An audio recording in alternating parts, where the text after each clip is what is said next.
Jantaji, just 2 minutes for the VC to connect.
All the participants of this web discussion, respected professors of the panel, Vice Chancellor of Panjab University, and other university dignitaries, our dear alumni, and all my invisible friends.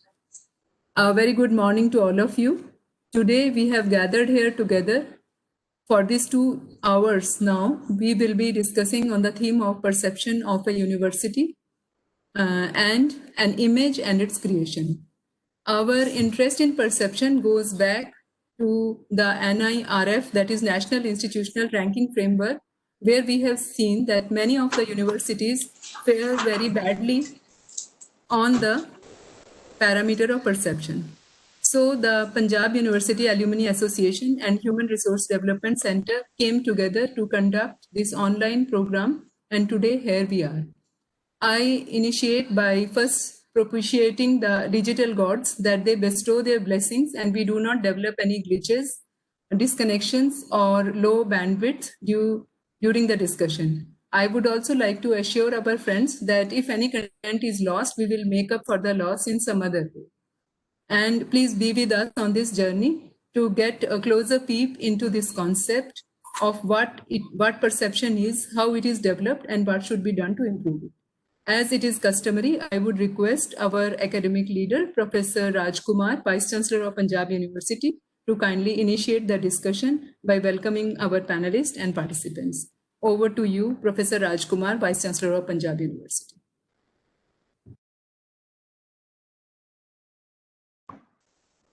Thank you, madam.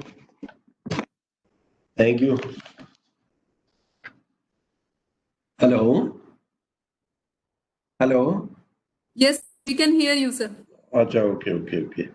That's fine. Professor Chauhan joined? Professor Chauhan will join. Professor Chauhan will join a little later, sir. He is in some Prime Minister office meeting, so he will join a little later. But other panelists, Professor Varsha Singh and Professor Geeta Bemzai are there. Okay, that's fine. So let us start it. Na? Yes. The very esteemed guest and the keynote speaker from the different institutions and organizations, Professor Varsha Singh, Professor Geeta, and very respected Professor V.S. Chauhan, Padma Shri, and former Director, International Center for Genetic Engineering and Biotechnology, New Delhi. I am sure a lot of faculty member and researchers and the scientists would be there, be connected with this webinar. It's a collaborative task performed by the Panjab University Alumni Association and the HRDC Panjab University. I'm very happy to note that this joint collaborative program is a very innovative type, in the sense that you have selected a very pertinent topic for the discussion. perception of a university and image and its creation. When we are talking about the perception, then certainly a lot of stakeholders are connected with that. And in that sequence, the keynote speaker that you have selected really very appreciable. Appreciable in the sense that there is a very good mix of the scientist, scientist, researcher, engineer, and the person from the advertising domain. Uh, if you are collecting this entire things with the alumni association, because our alumni network is very strong and a lot of people are working in the different countries across the world, then certainly they will give you very important input for the creation of the image, for the creation of the image.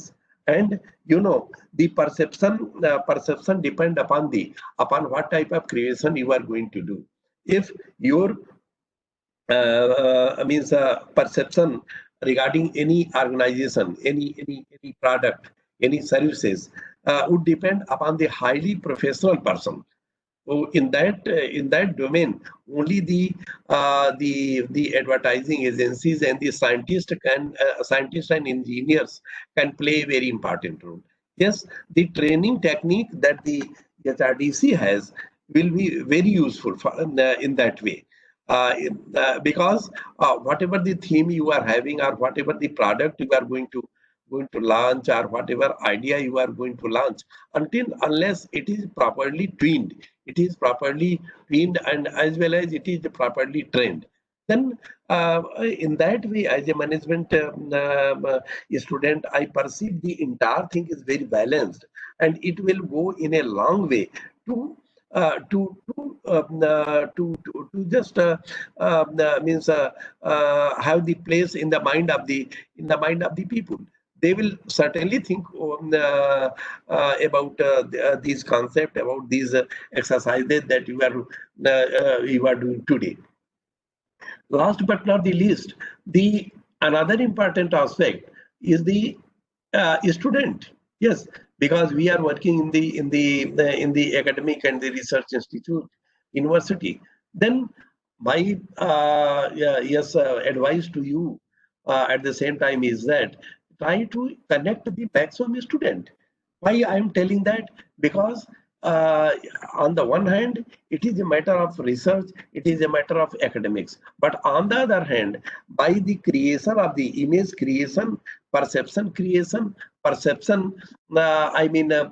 reading, these are the things in that domain we can create a lot of job.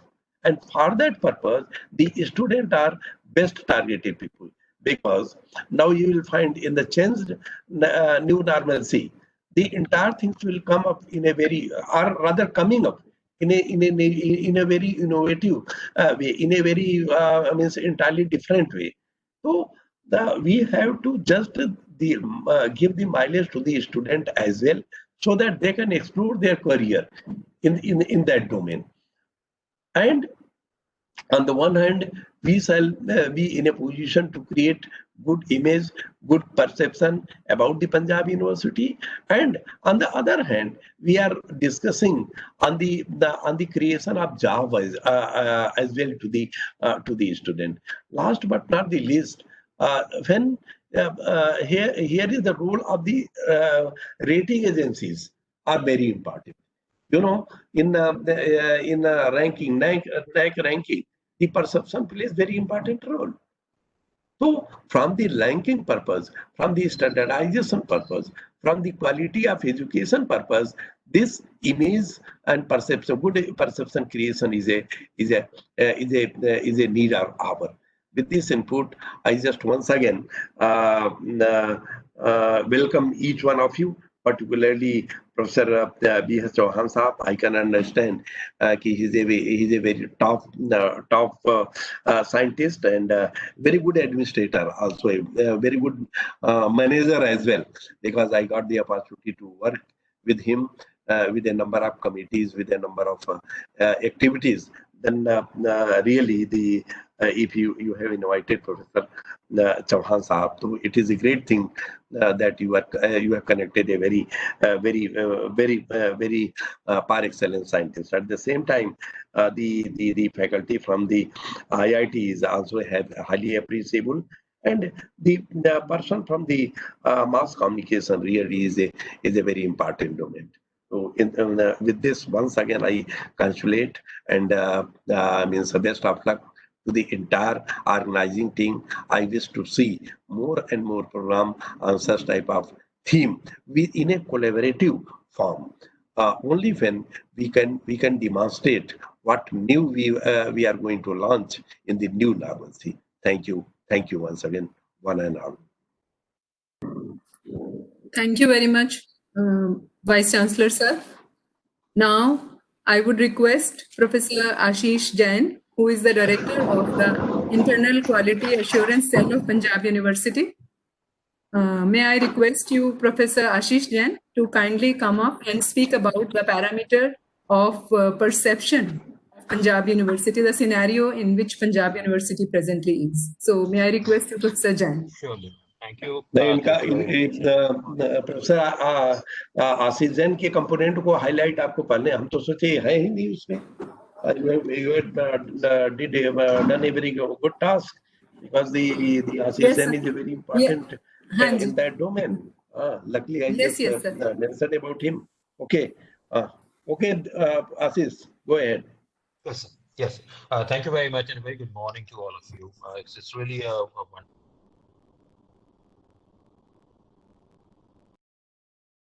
And on a very fine topic of perception. Now, as IQAC and more than IQAC, as part of a university as great and as huge and as important university like Punjab University, over the years, what we have observed is that the quality assessment of the education parameters is seeing a lot of change in terms of the assessment. I mean, there were times when assessment was essentially a very localized or local environment assessment, which was reflective in a lot of time reflective in terms of number of applications you get against the seats you have.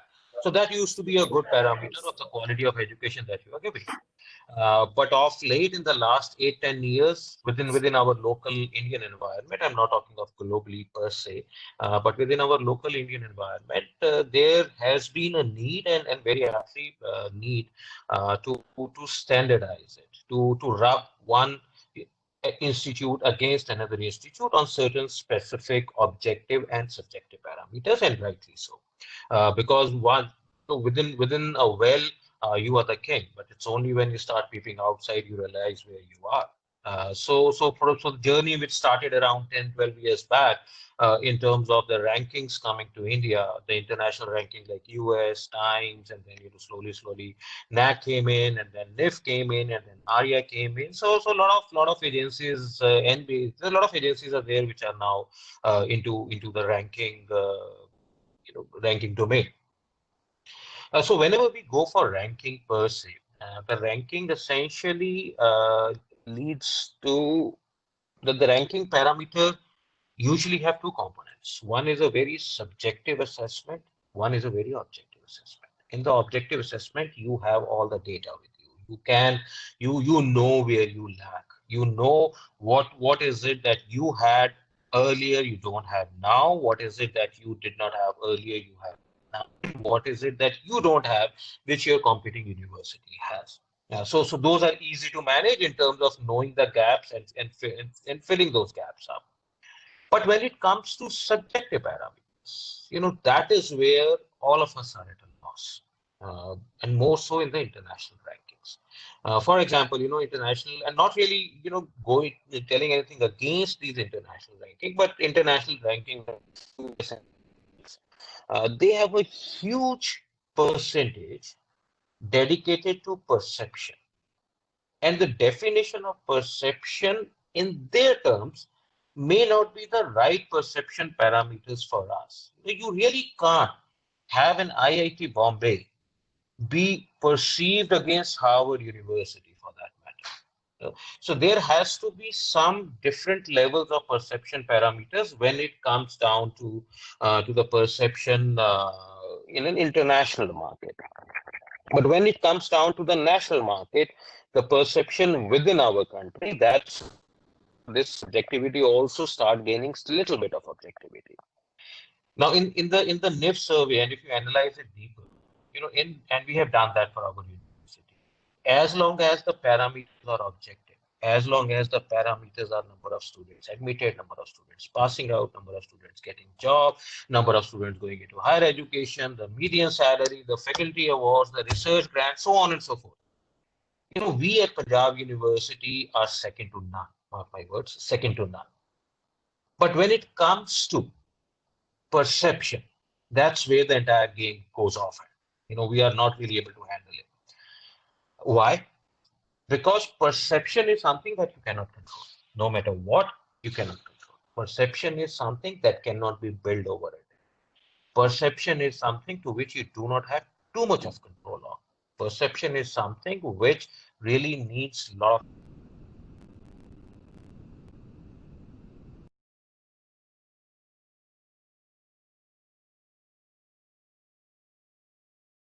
We can't hear you, sir. So what would this perception, and as the speakers would come in, they would define perception a lot more clearly than what I can.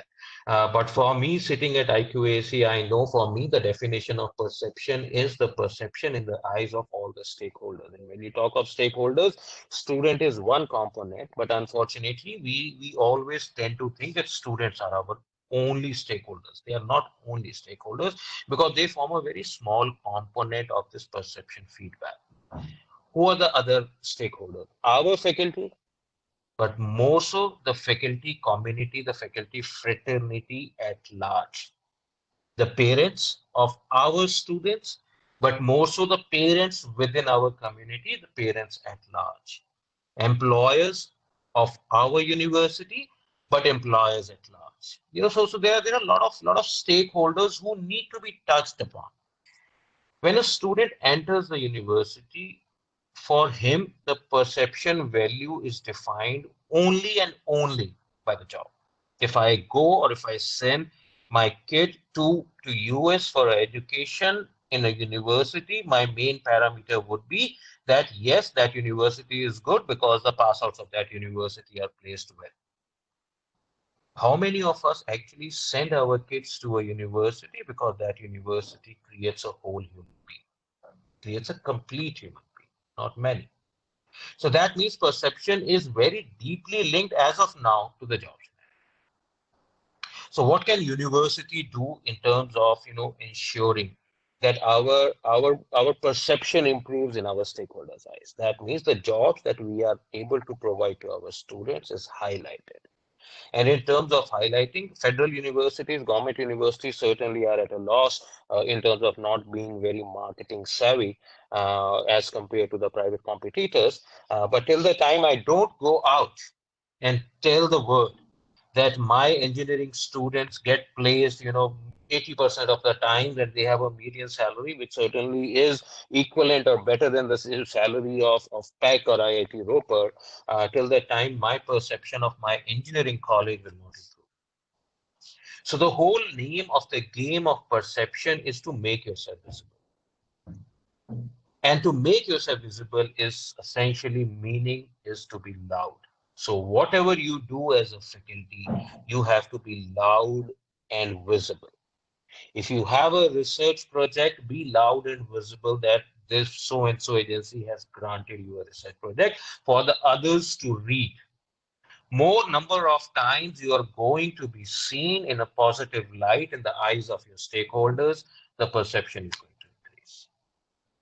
Of course, having said so, we cannot just concentrate only on the jobs. You really need to create an individual, giving them good life skills also, because these alumni are then going to be our, again, perception builders later on.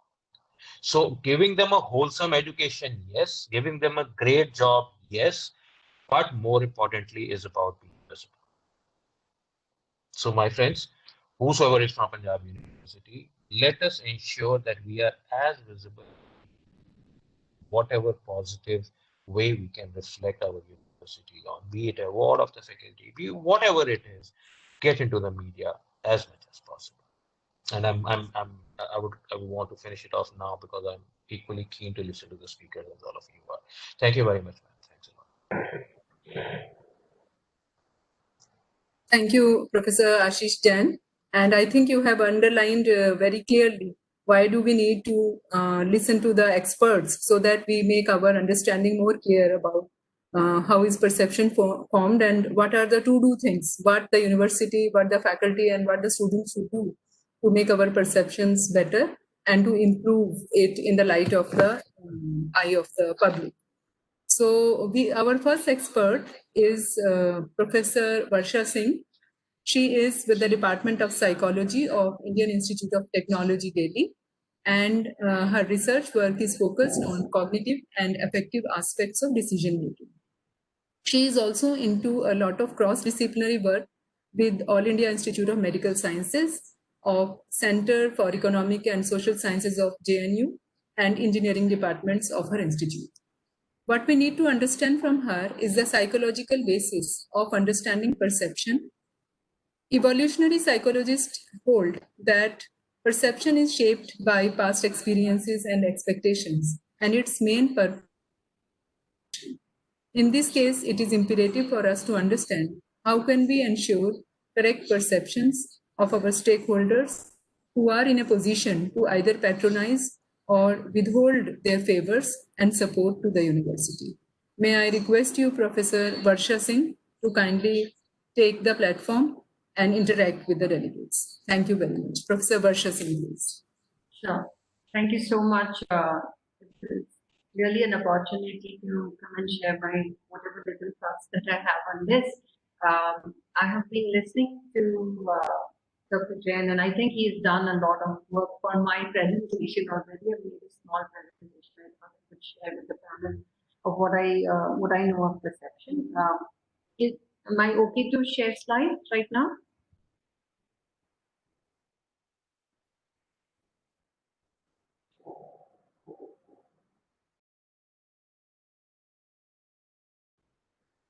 You would like to share slides?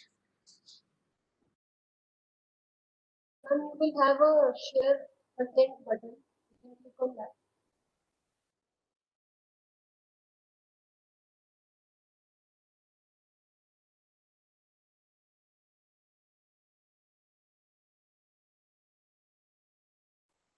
Yes, ma'am, we can see it and you can make it full screen. Yes, ma'am, we can see the slides.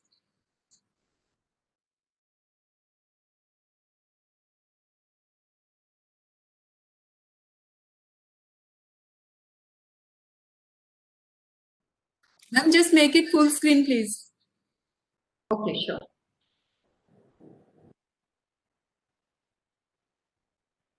Is this better? Yes, now it is better. All right. Okay, so I'll just, this is just me giving a sort of a theoretical framework from psychology of perception to whatever Dr. Jain, the points that he has covered are really, really lucid, that one has to be loud in terms of creating perception. So I'll just reiterate most of them, giving a slightly more fancier theory to it. Am I good to start? Yes, ma'am. And if you want, you can so switch just on your very- camera also. Sorry? You can switch on your camera also. I think my camera is on. Are you able to see the slide transition? Yes, yes. Yes, ma'am. All right. Ma'am, full screen kar dijiye. Yes, Full that is screen. all right. Yes. All right. So I don't have too many slides. I'll just run quickly and then we'll open up for discussion, I hope. So very quickly, we sense the world around us. How do we sense the world around us? Primarily through visual, auditory, and other sensory processes. These go on to form our thought processes, our learning, and our memory. What we remember about a place, a person, comes from the impressions, the sensory impressions that they leave upon us. Just to give you a quick example, I know we are here to talk about universities, but if we start with a very simplest model of how do we select apples among apples which are highly similar to each other, the visual system uses one of the parameters such as redness of a color, and that becomes a discriminating feature to be used while we are comparing apples to apples and picking 5 out of the 20 apples that we need to pick. This is the basic process through which categorization also happens. But unlike a camera, the eyes are not just passive recorders of things that are happening around us. We actively extract features that we like, we don't like from objects and events around us. These features we use for evaluation and categorization of what is good, what is bad, what is it that we like, and what is it that we dislike. Just to reiterate the same point, we run these experiments in my lab and we show them these pictures of what do you see.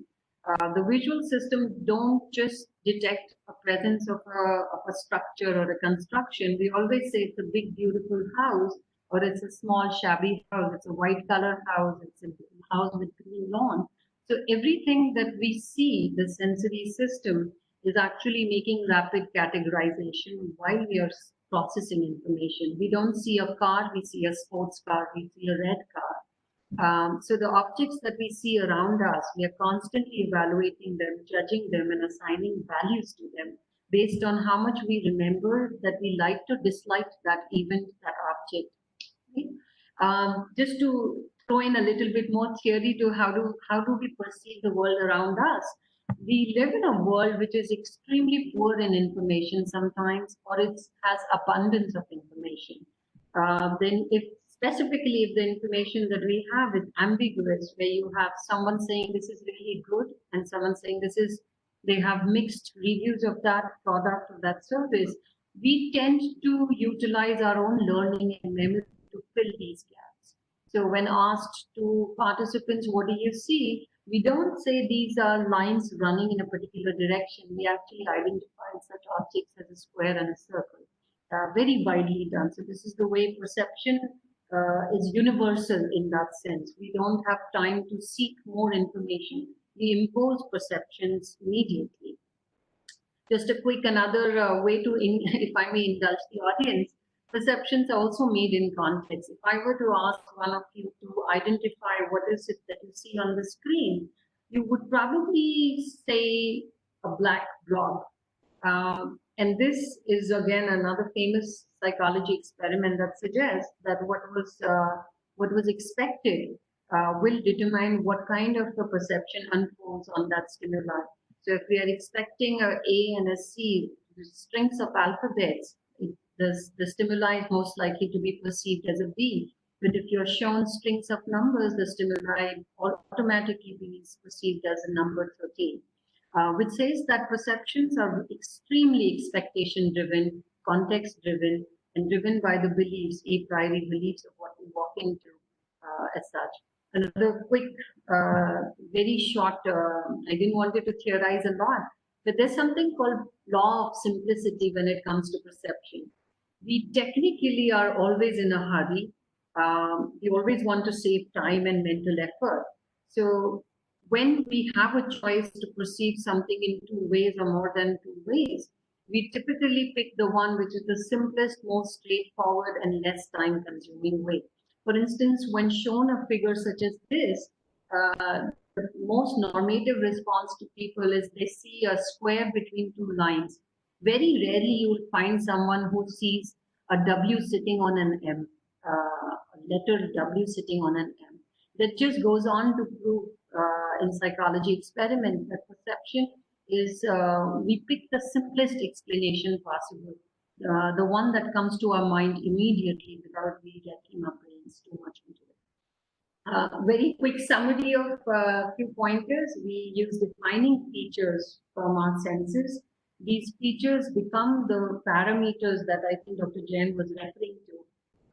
When it comes to anything that we impose a perception on, each one of them has defining or discriminating features. These are used to form evaluative judgments. We like something, a product or a service, a company or a university, or a job or a spouse or a mate, based on these evaluative judgments that we draw from defining features.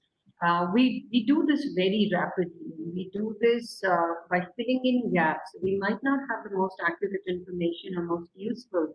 The one that's there in abundance, as Dr. Jain was referring to it, saying you need to be extremely loud to be able to heard of accomplishments or achievements, couldn't be any far from the theory.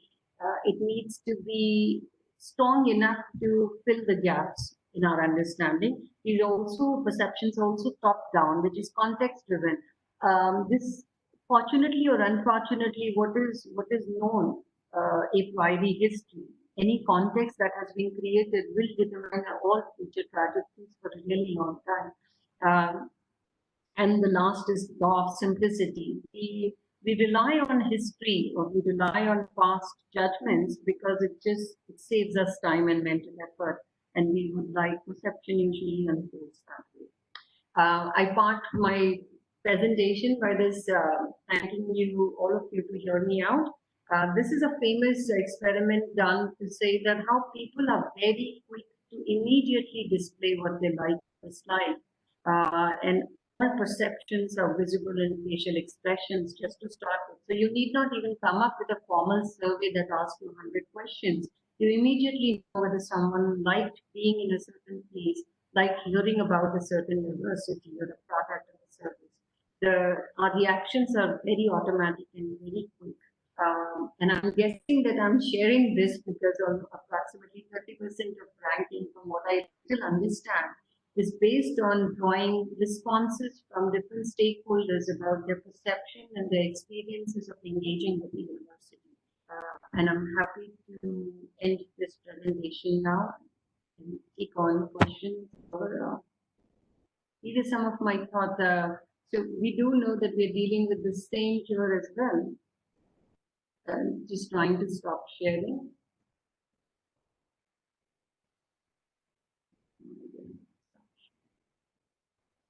Yes.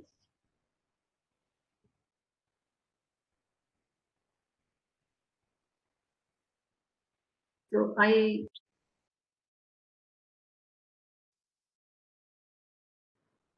Yes, ma'am.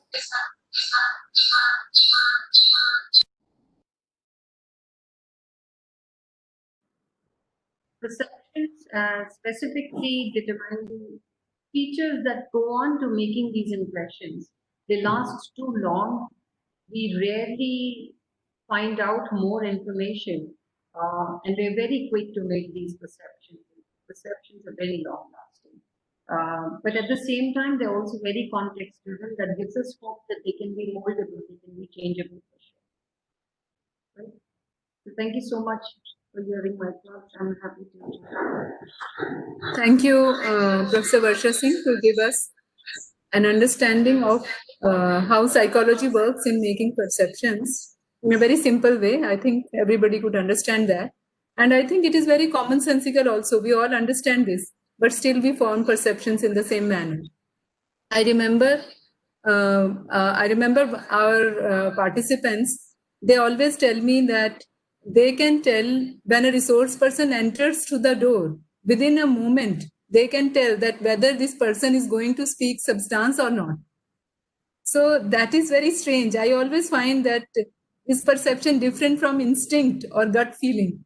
Or are there very quickly measurable things that we can very quickly measure? So these are some of the questions that come to our mind. And of course, other participants will also be having some questions, which I hope you are going to stay and we will take up the questions. But before that, yes. But before that, may I request our next panelist, that is Professor Geeta Bemzai, to kindly come up and speak with the participants. Professor Geeta is faculty in the Indian Institute of Mass Communication of New Delhi, and she is professor and head of the Communication Research Department. She has worked with the National Institute of Health and Family Welfare in the advisory group and as advocacy, communication, and social mobilization of TB and HIV/AIDS, TB and reproductive health, Professor Bemzai, we would like to know from you that how can public institutes devise and implement strategies to make people see it in a better light, and how to continue in that and how to improve that. So over to Professor Bemzai, please. Yes, ma'am. Yeah, good morning to everyone. It's a pleasure to be in this entire discussion, taking part, and I believe that it Ma'am, gladdens please my open your camera also. Okay. Is it fine now? No, Geeta ji, you have to start your video, please.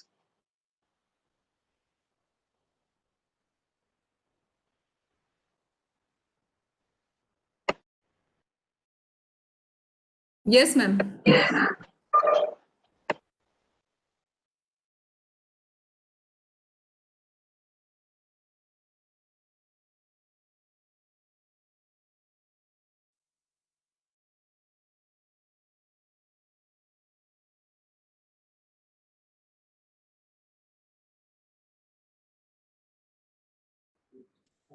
Ma'am, your mic is not open, I think. Open now. Yes, ma'am. Now we can hear you and we can see you both.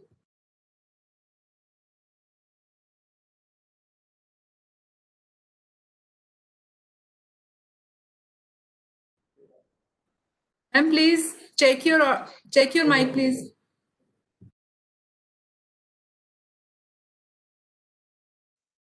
Is it okay now? Yes. Let's start now.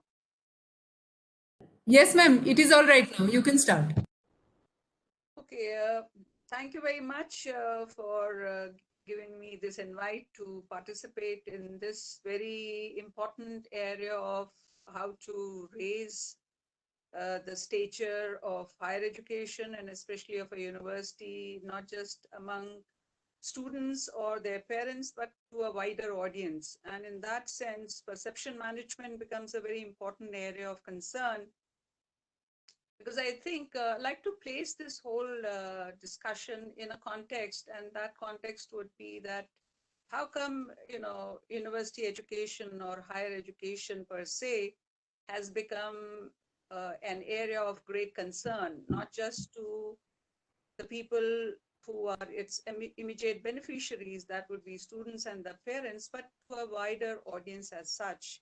I think one has to recognize that the things have changed.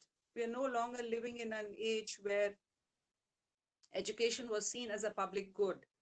And we have moved to a globalized world where there's competition, and more so because there are certain situations under which universities are bound to expand their horizon, not just within their local area or within a region.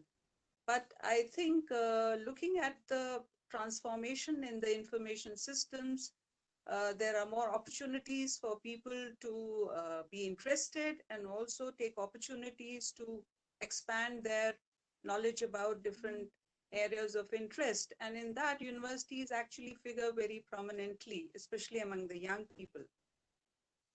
So, and importantly, in this age where there's competition, so I think image of a university is very important. Secondly, reputation.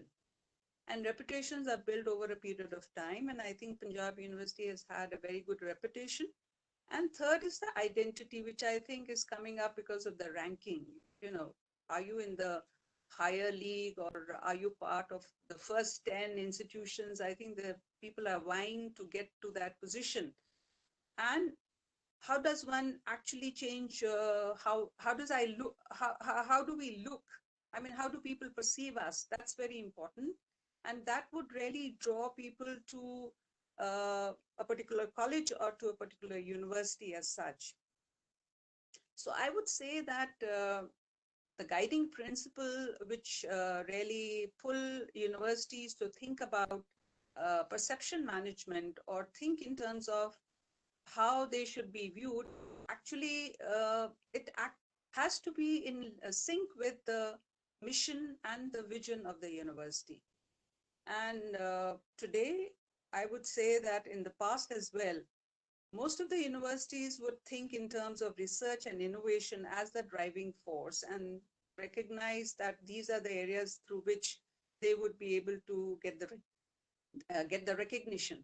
But I think today things are different. And in fact, I would like to even bring the aspect of NIRF, because it's more determined by how universities see themselves. It's not really based on how students see these universities. It's not based on their own students' perception, their experiences, which is there, but not really a very dominant area. So perception is a more all-rounded area of how people are looking at an entity, whether it's a university or whether any organization or any kind of experience.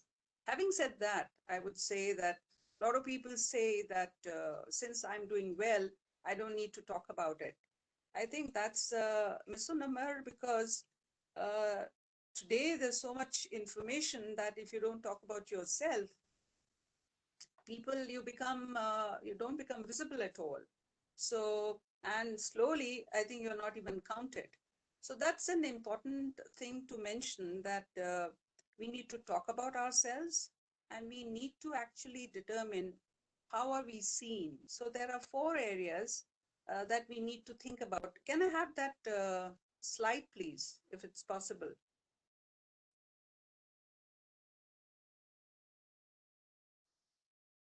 Ma'am, you have to share the screen. Have you got my slide? So ma'am, you have to share screen for that. You have a button there to share screen. You don't have that slide with you? Ma'am, we do not have your slide. If you have your slide, you can share the screen. Okay, because I sent it to you in the morning, maybe that was too late. Let me do that. Yeah, let me show you my screen.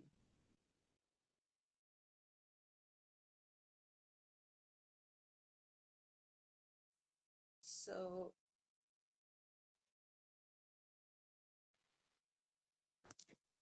can you see it? Is it visible? No, ma'am, you can No, ma'am. share your screen in the meeting itself. You have where you have the option of meeting and camera. The next button is to share content. Connect share content and you can see it.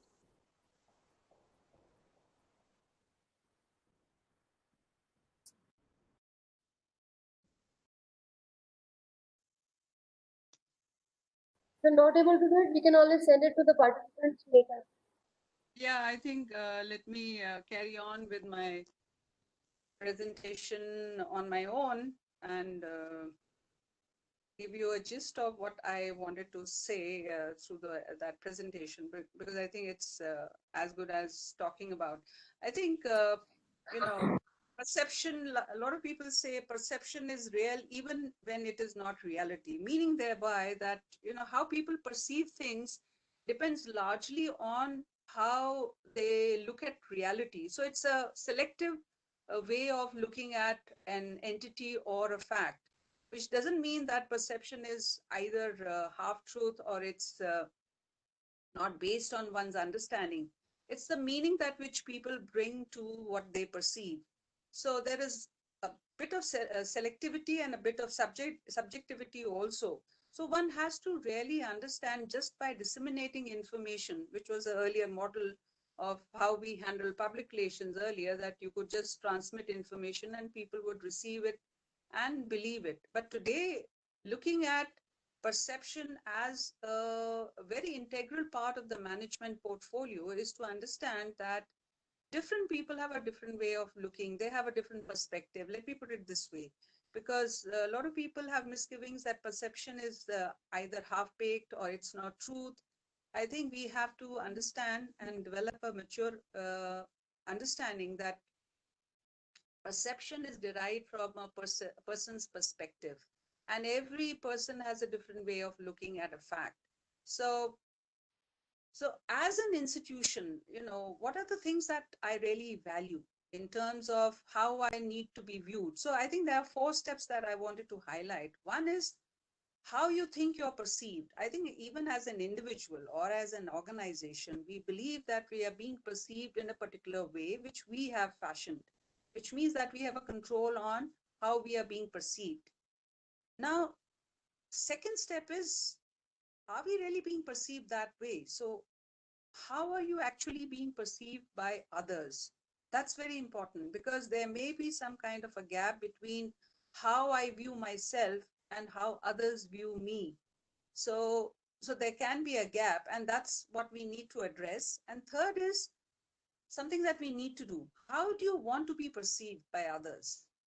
So if I want to change, if there is a gap, there's a negative perception about, let's say, a university or higher education per se, that we are spending so much money without any returns. So how do we want to be perceived? We want to be perceived that we bring public good in the society, then we need to actually change that perception, because most universities, most of the universities in India are actually part of a public sector initiative since the independence. It's only in recent times, since 90s or onwards, that we have had private sector coming in a big way. So, but otherwise, education by itself was known as a public good. But over a period of time, things have changed.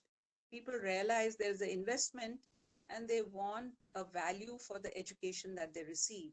So these are the 4 steps that we need to think about in trying to determine in what way we can really change the way we are being perceived. A lot of people in the beginning actually mentioned that Panjab University is doing a lot of good work, and it did rank at a particular level some time back, but it has been taken over by other competitors, which means that we also need to think in a much wider ambit of how we are going to redeem our position. So in this area, communication comes very handy, and more so when we look at digital era, digital technologies are coming in a big way. They serve our purpose, but also at the same time, we have to realize communication today is very challenging. So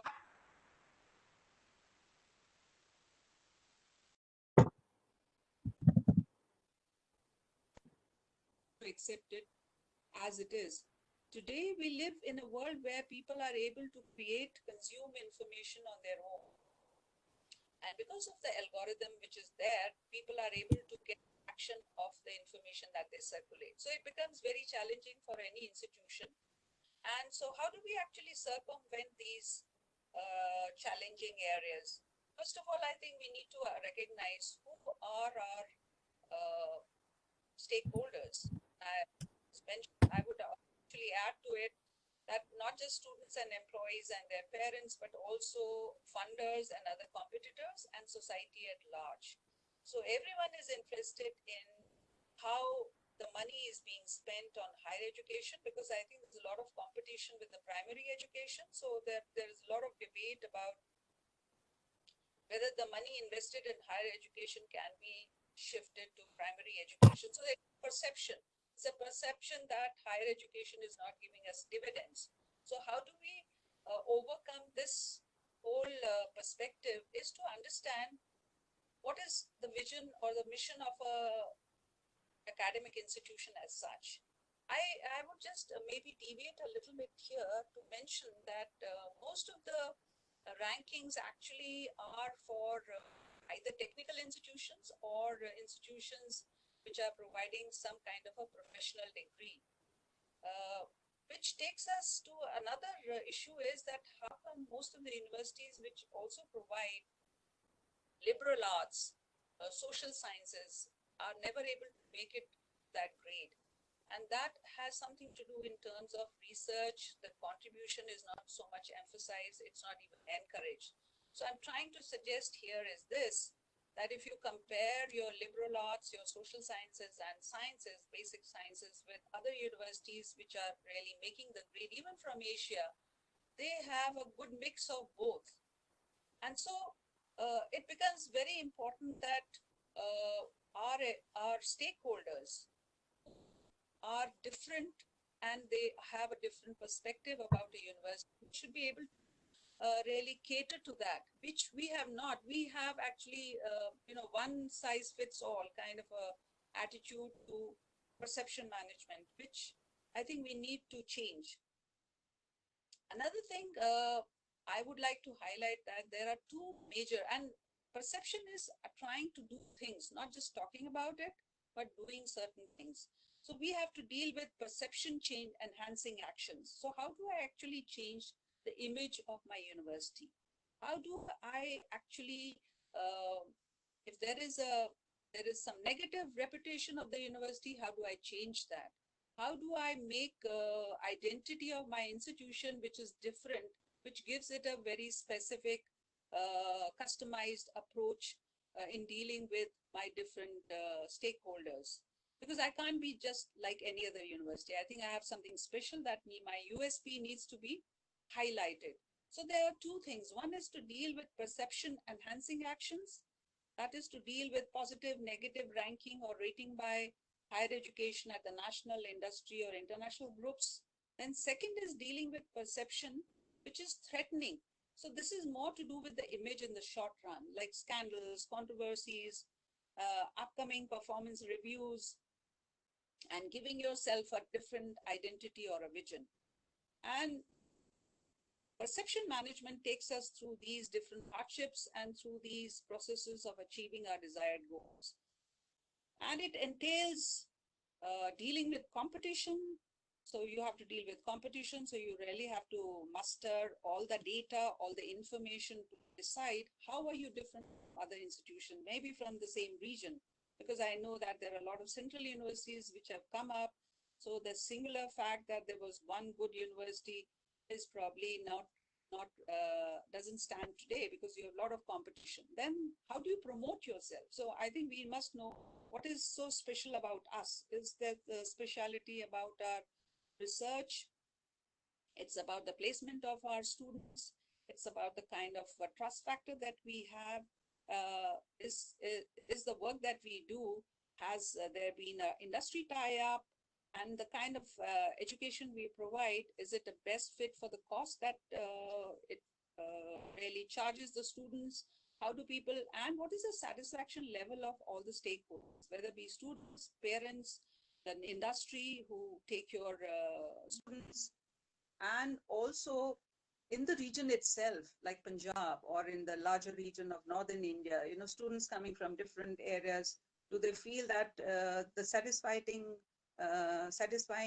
quotient is a very good thing about the university? So what I'm trying to suggest is this, that perception management deals with hardcore realities about the performance of a university. So for that, we need to understand at what level we would like to manage the perception. And a lot of people actually have a very pejorative assessment of perception by saying it is actually manipulation or it's persuasion.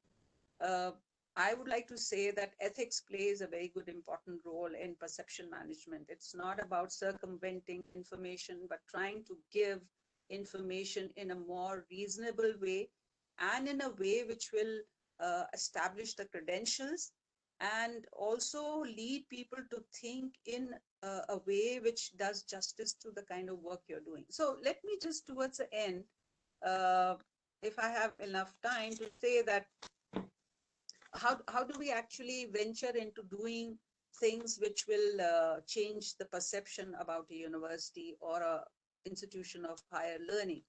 And in that, I would say that since we are moving into a digital culture, so we need to include digital culture into our workplace. And we need to do social media management and also along with that, content management. How do actually, whole departments. I know that a lot of good work which is being done in university labs and in incubation centers don't really reach a wider audience. And that is because what is a good way to talk about it? I think more or less, more times, we don't really have the language or the perspective or understanding of how to communicate that, how to disseminate about it. And that's an area that we need to really work on, especially the public relations department of a university. But I think there should be some linkages of all the centers of excellence, the good work that they do. They need to prepare a short synopsis of that and share it with the public relations department, and then bring it into the public domain. That's very important. And another thing which perhaps gets sidelined is about critical and analytical thinking of the people who are in the who are trying to do perception management. Just taking things, absorbing them without trying to analyze them, having a critical understanding of how to position certain news in a way that it will get more, it will have more conviction and convincing with the people for whom it is aimed at. That's very important. Another thing, which is a soft skill, is about negotiating skills. So, how do we deal with, because a lot of people have a lot of problems with the media, and we are not able to deal with media, and we tend to hide things, or we try to perhaps create some kind of aura which is not really which is based on more hype than reality. I think to treat media as a threat is itself a very damaging way to look at the process of perception management. I think it's something to do with ethical values also. If you know how to deal with the media by giving as a collaborator, treat media as a collaborator, and I think they would really do you a lot of service rather than would do you disservice. Important thing which a lot of people would really ask me is that why I am actually thinking more of traditional media, which is television, press, and also marketing, which is another very important area. But I think a lot of people would say that why not talk about social media? Because social media is there, and everyone is connected to the mobile now, and so the connectivity is so high. Why don't we look at social media? Yes, we should be looking at social media because that's a network system, and that's where people establish credentials about each other, and that's where reputations are either made or destroyed.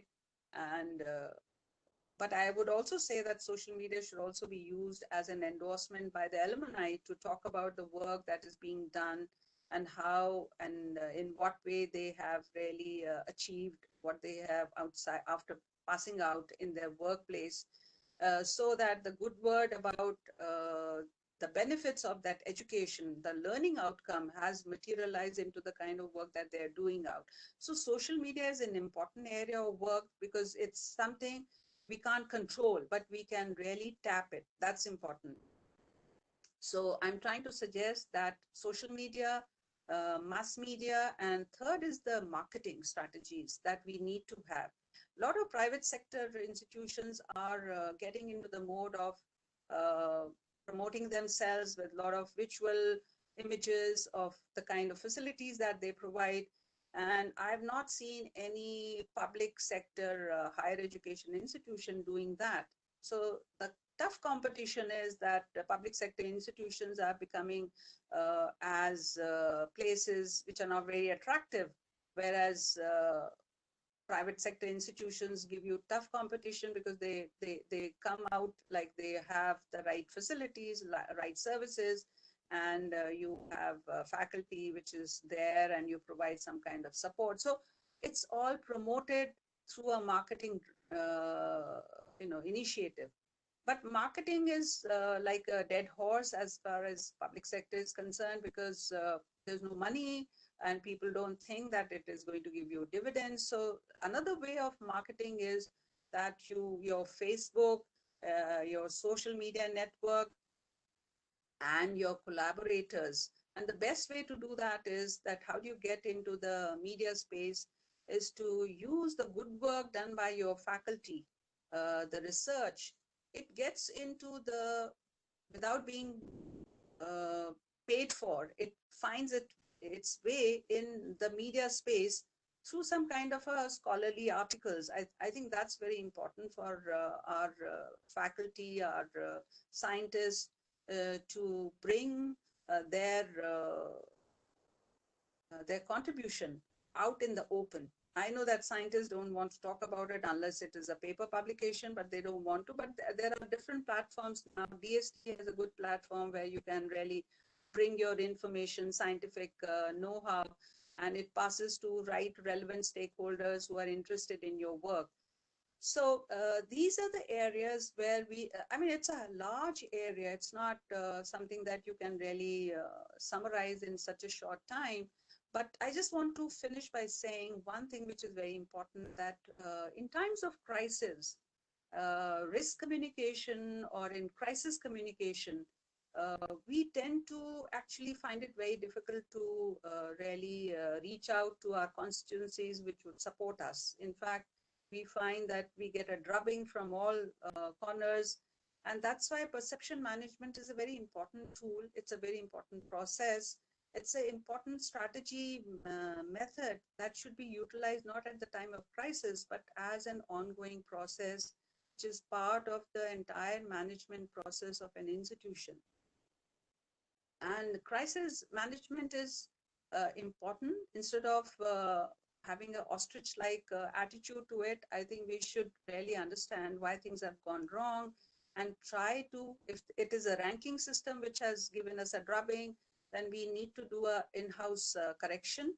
And I would like to add during this process that many times, what we would like to do as perception management, your own people, that is your employees, your faculty, your staff, is not with you. They're not part of that change process. So it's very important, while we are aiming to correct the perception outside among our external stakeholders, I think it's our responsibility to look at people who are working as your internal stakeholders. So it can be your employees, staff, students, faculty, administrative system. So we need to work around them as much, because happy, satisfied ambience of an institution actually has implications for the learning of the students and also how the teachers teach. And I would just say that a lot of people do say that perception management must be a very expensive way of trying to manage how people perceive you. I would say that if you do it well, you have a vision, if you have certain steps already outlined for you in terms of who your stakeholders are and what are the things that you would like to take to them, and how much time frame you have. You have a strategy designed. If you have a plan, if there's no plan, then things can fail.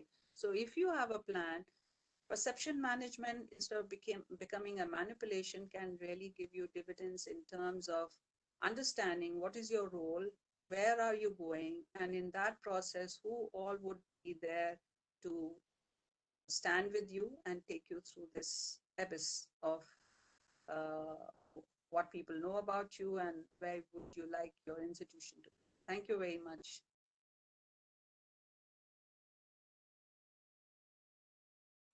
Is it okay? Thank you, ma'am. Yes, ma'am. Thank you very much. I think all your presentation, you have given everything that we were looking for. Actually, it is very heartening to understand the things that you have said, because there are so many things that can be done. And as you said, it's very heartening to understand that it is not only manipulation and persuasion, but it is all value-based and ethical. And things are not expensive, and people actually, we need more clarification of our values, missions, and vision, and it is a collaborative effort with the faculty and with all the employees together. So I think there are so many things that can be taken out of what you have spoken, and I'm sure that we will bring them down to certain actionable points, and we are really going to implement them. Thank you very much, ma'am.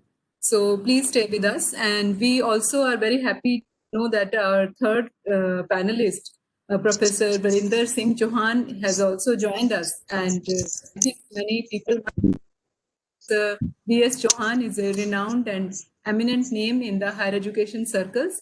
especially because though he is a very eminent scientist and a very revered teacher, having taught in St. Stephen's College, University of Delhi, Oxford University, and University of Georgia. And he's much acclaimed for his development of a recombinant vaccine for malaria. But he is more known in the higher education circles for being an eminent member of very high-powered decision-making committees and association with the National Assessment and Accreditation Committee, National Institute of Ranking Framework, UGC, MHRD, and many of us know him because he has been the chairperson of the 7th Pay Commission, and we have seen him in that regard only. So I would request Professor V.S. Chauhan to kindly interact with us in giving his overarching views about perception of the universe. Over to you, Professor V.S. Chauhan, please. Thank you. First of all, thank you for asking me. Your invitation letters or mails that I got were very direct. And I think I'd like to, and I hold Panjab University that we look very high esteem. And the point that you wanted to raise, I thought was serious, and normally haven't been raised by lots of webinars that are going on future of higher education, etc.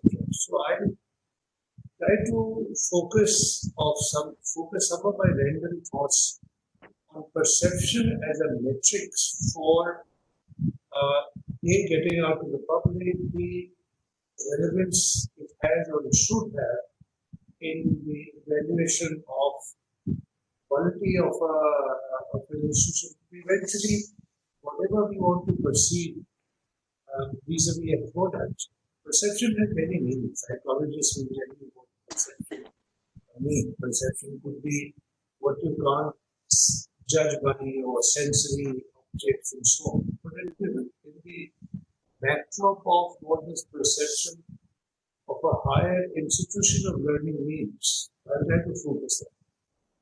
So, to begin with, perception of any product. And as we see education now, it is almost commodified that education in higher education, especially, is done for purposes. And there are matrices by which we judge the performance of an institution. So you say, Sir, the voice is not coming clear. Is there a table fan near you? Because the sound of air is coming. Can you hear me now? I can speak little. Yes. Yes, now you are clear. Yes, sir. So should I switch off my video? No, sir, it's okay. Now we can hear you and see. Okay, maybe I was not speaking very loud. So if it is okay now, then I'll continue. It's... Shall I continue? Yes, sir. Yes, sir. It is okay now, sir. We can hear you. All right. So at my age, maybe the voice is dropped out. You don't realize you're not speaking as loudly as you should. So it really comes down to a quality, to focus. So if we want to go and buy a car, or you want to buy a bag, or whatever, consumable stuff, even consumable. And so you have the branded versus non-branded versus whatever. And how are the brands created? So when the settled ways of university were slightly disrupted, let's say in 1960 and I would say 70s or slightly after 1970s in Europe, the successive universities were doing their so-called business of higher education very successfully for 200 years. So most inventions, discoveries, good quality teaching, very good quality manpower, driver of economy happened in the universities in Europe or in America or in Germany or wherever, Australia. But by the time of end of 70s, the universities started coming under a bit of a pressure because a very large number of people wanted to access them. So I'm just telling you where perception has sort of come in. Were there perceptions before? So if you look at the history of higher education, you would see University of Padua, for example, in Italy, or Verona, or in Ferrara, or in Rome, or Sorbonne. These are the names which would come up if you looked at what happened to the higher education in 900 or 1000 AD or 1100 AD. These are central places. Then, of course, Oxford and Cambridge. America, of course, wasn't even there at that time. So, university did an amazing job of teaching them. But 200 years back or 250 years back, research became an integral component of university higher education. And that was the model under which John Newman and Humboldt started this what we call idea of university. So to cut a long story short, idea of university grew up very strongly. So advances in physics, chemistry, psychology, philosophy, university did everything. They produced inventions, they produced thoughts, they produced philosophers, they produced musicians, and so on and so forth. And I bring you back to 80s. By 80s, then more people wanted education. Education exploded by the way of number of, so even in India, from 200, it's 220 universities in 1940s. Today we can count almost 1,000 universities, 54, and so on. All this, and with the advent of technology, which is irreversible disruption by the technology, and finally availability of internet, has brought this upon us for good or bad. How do you perceive universities? University that never seen. University reputations were only, you took 7 days to get there by sea. So some of our leaders studied at Oxford and Cambridge. It took 7 days to get to it. So all this very fast forward, we have a situation where at a click of a mouse, everybody wants to have information about the university. And that's the time we are living in. And this might even get faster. So university systems, I wouldn't say disruption for bad, it is inevitable that now public, parents, teachers, everybody would demand what is the quality of this university. So perception is directly related to something called quality. So if quality is good, so is Gucci bag better than a bag that I get from high design? I think the user can tell all that. But then Gucci sells very high. So there is brand value to Gucci. The brand value for, so universities begin to have a brand value. So so I have always argued the older universities which have continuously done well, of course in the mind of people who are perceiving will get higher perception. And we can go forward and backward in discussion. So where is the new university? And I'll come to that in a minute. But let's go to perception back. So a perception about anything is on the quality. Then quality itself is today a measure of who is perceiving that quality. Who are the stakeholders who would say, okay, quality of higher education. So who's the stakeholder? Broadly, there are 4 stakeholders. To me, the most important stakeholder is the student, or student body, the whole gamut. Universities are there actually to serve students. I firmly believe that. Then there is a stakeholder which is intricately involved in this, is the faculty. So if you look at from the eyes of a faculty, if faculty is making a decision, which university should I go and teach, or where should I look for a job? So teacher will be evaluating university on a certain metrics. Then of course their parents or the public. So the public today wasn't clear about 50 years back, but today public would see if I'm making investment so much on behalf of my boy, or a girl or a boy, what am I getting out of it?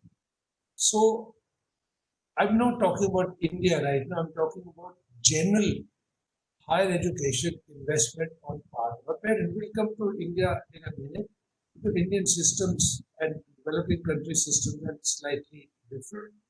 But the general discussion, I'm looking at education. So if I send my son to Harvard or my daughter to Oxford or Cambridge. Today it's a huge amount of investment. So I'm going to make that investment to see whether, as a parent or as a family, am I getting returns on my investment. So this forms part of perception. Fortunately, unfortunately, what happens to students or my children or your children when they come out from a given university? So this becomes a very strong vertical of influence, as you see in IRF or in ranking, QS ranking or Times ranking. Perception finds a major spot. So internationally, when you rank or internationally when you perceive, so the universities in not so rich countries or resource restrained countries will always be at a loss. And this is known to everyone. I'm not saying anything new. For quality of anything, no matter what quality or what product, I think a good quality comes at a cost. And I don't want to lose the trail of your discussion, so I'll go back. So I don't want to bring economics of higher education and stick to the perception, but economics gets very intricately involved with the perceptions or the idea of perception. So if Harvard has a very big corpus, Harvard can dip very deep in any problem. Oxford would have a big. So these are rich universities, but they are very good universities. So perception continues. So what is student perception? So the public is looking for, parent is looking for, among other things in India, safety of my children if they go to university, quality of education they'll get, and after when they finish with the university, what happens to them? So these three become very important for a parent. A parent is, by and large, students are clever, educated.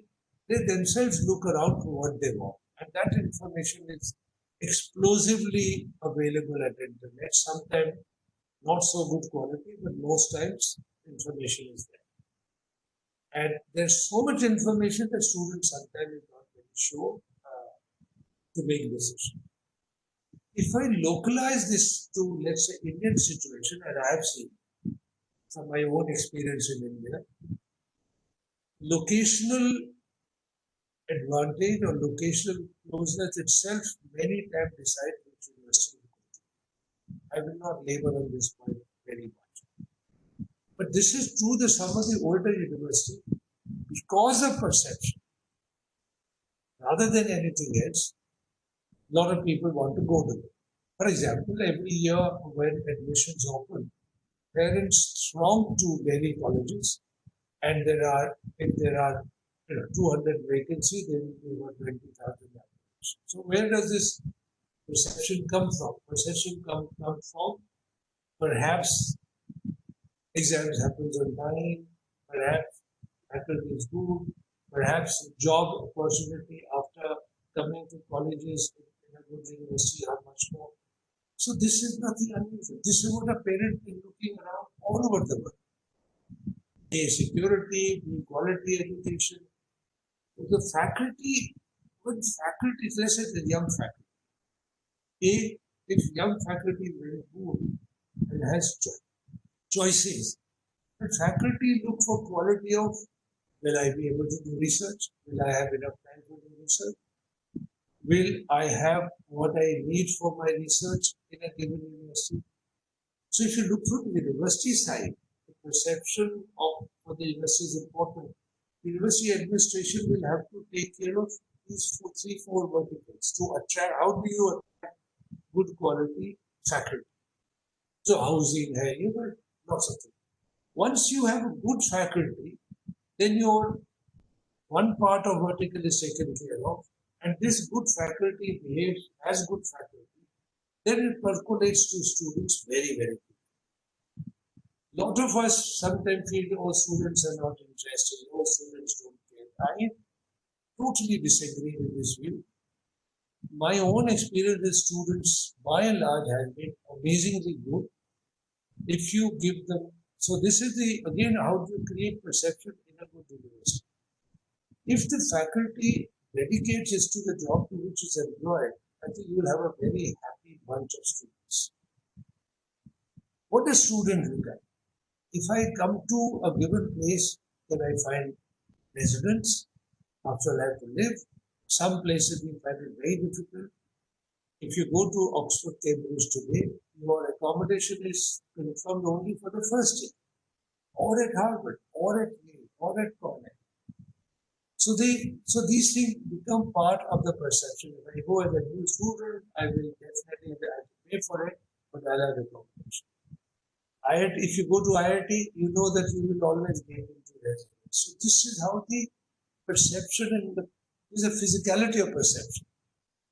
Is a good faculty? Tick mark, yes. Safety? Tick mark, yes. Will I get attention? Yes. Will I be able to live in a safe, secure place? Yes. So these are the tick marks. That's how you create perception. I have argued many times that the word rankings come out. I feel word rankings, which are created only in 2007, 2008. By the way, there was no so-called international ranking. This business of ranking is very new. And it is one of the gifts of internet, because on internet you can have, so only argument, one of the major arguments in favor of ranking and ratings is that the parents or the wider people who want to access will have access to whatever information they need, more of information. I have argued that at the international scene then, a country like India, which has a colonial rule for so many years, and hardly had any infrastructure worth any description in 1950s and 1960s, they're still struggling to start infrastructure. Their IITs. The perception in compared to universities which have been there for 1,000 years or 200 years or 300 years is really skewed in one direction. So everybody agrees. Nobody disagrees with the argument.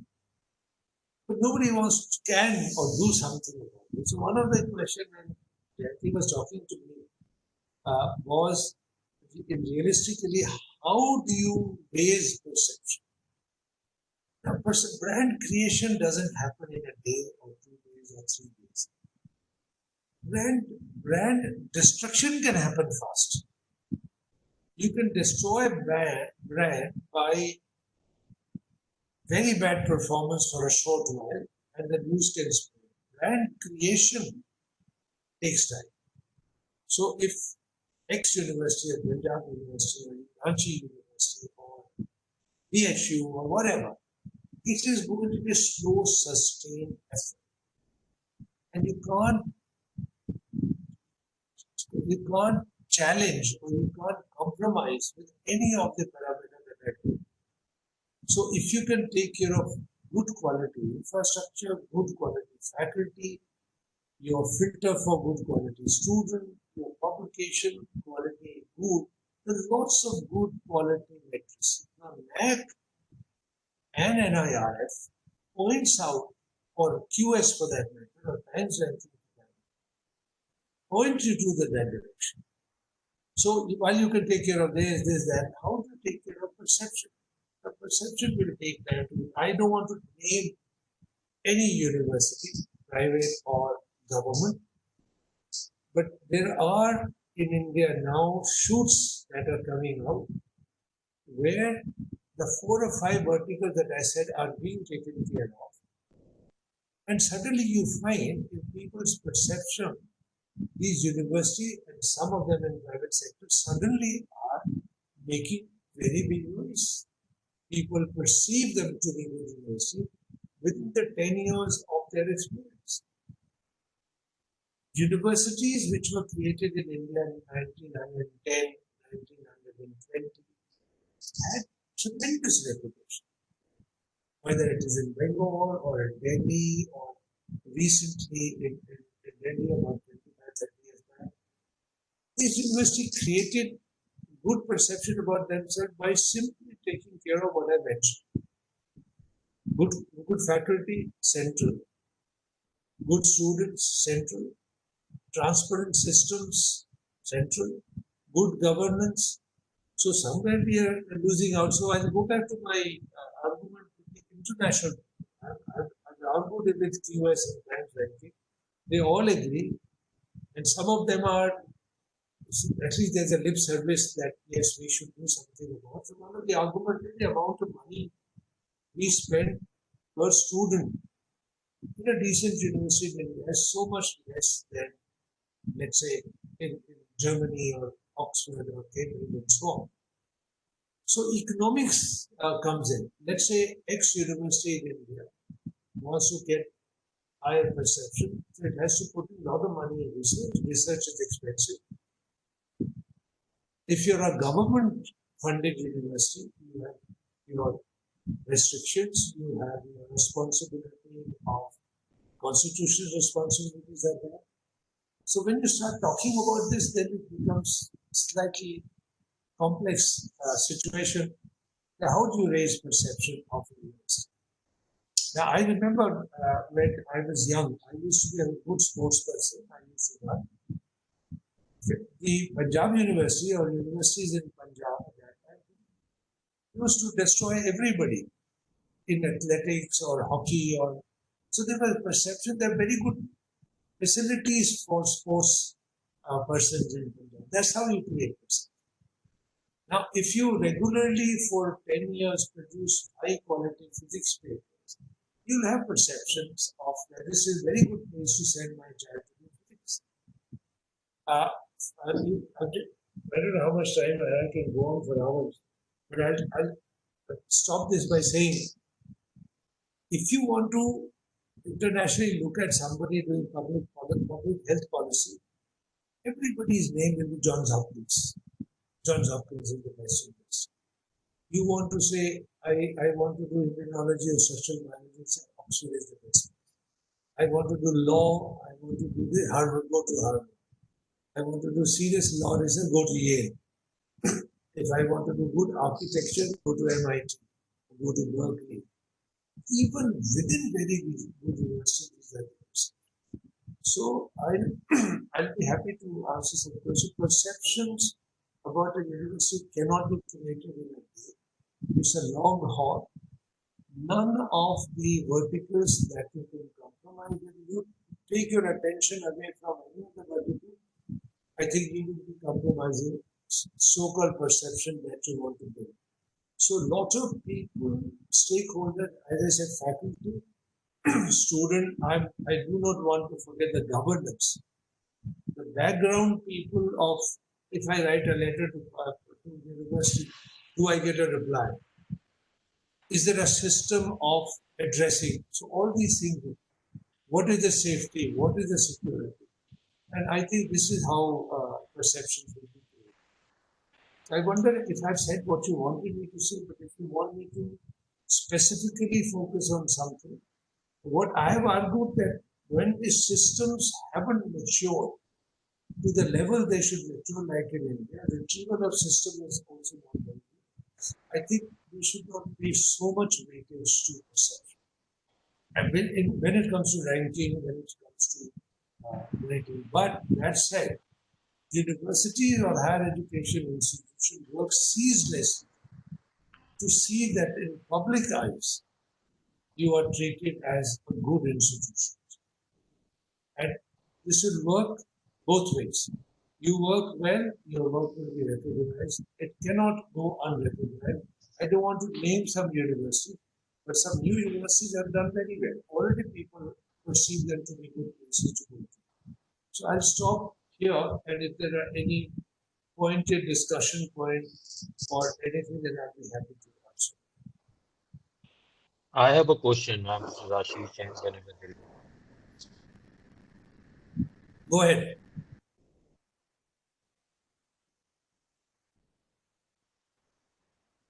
Any question, anybody? You have to unmute yourself. I could go ahead. Yes, is that Dr. Ashish? Yes, please. Ashish, you can go on. Unmute your.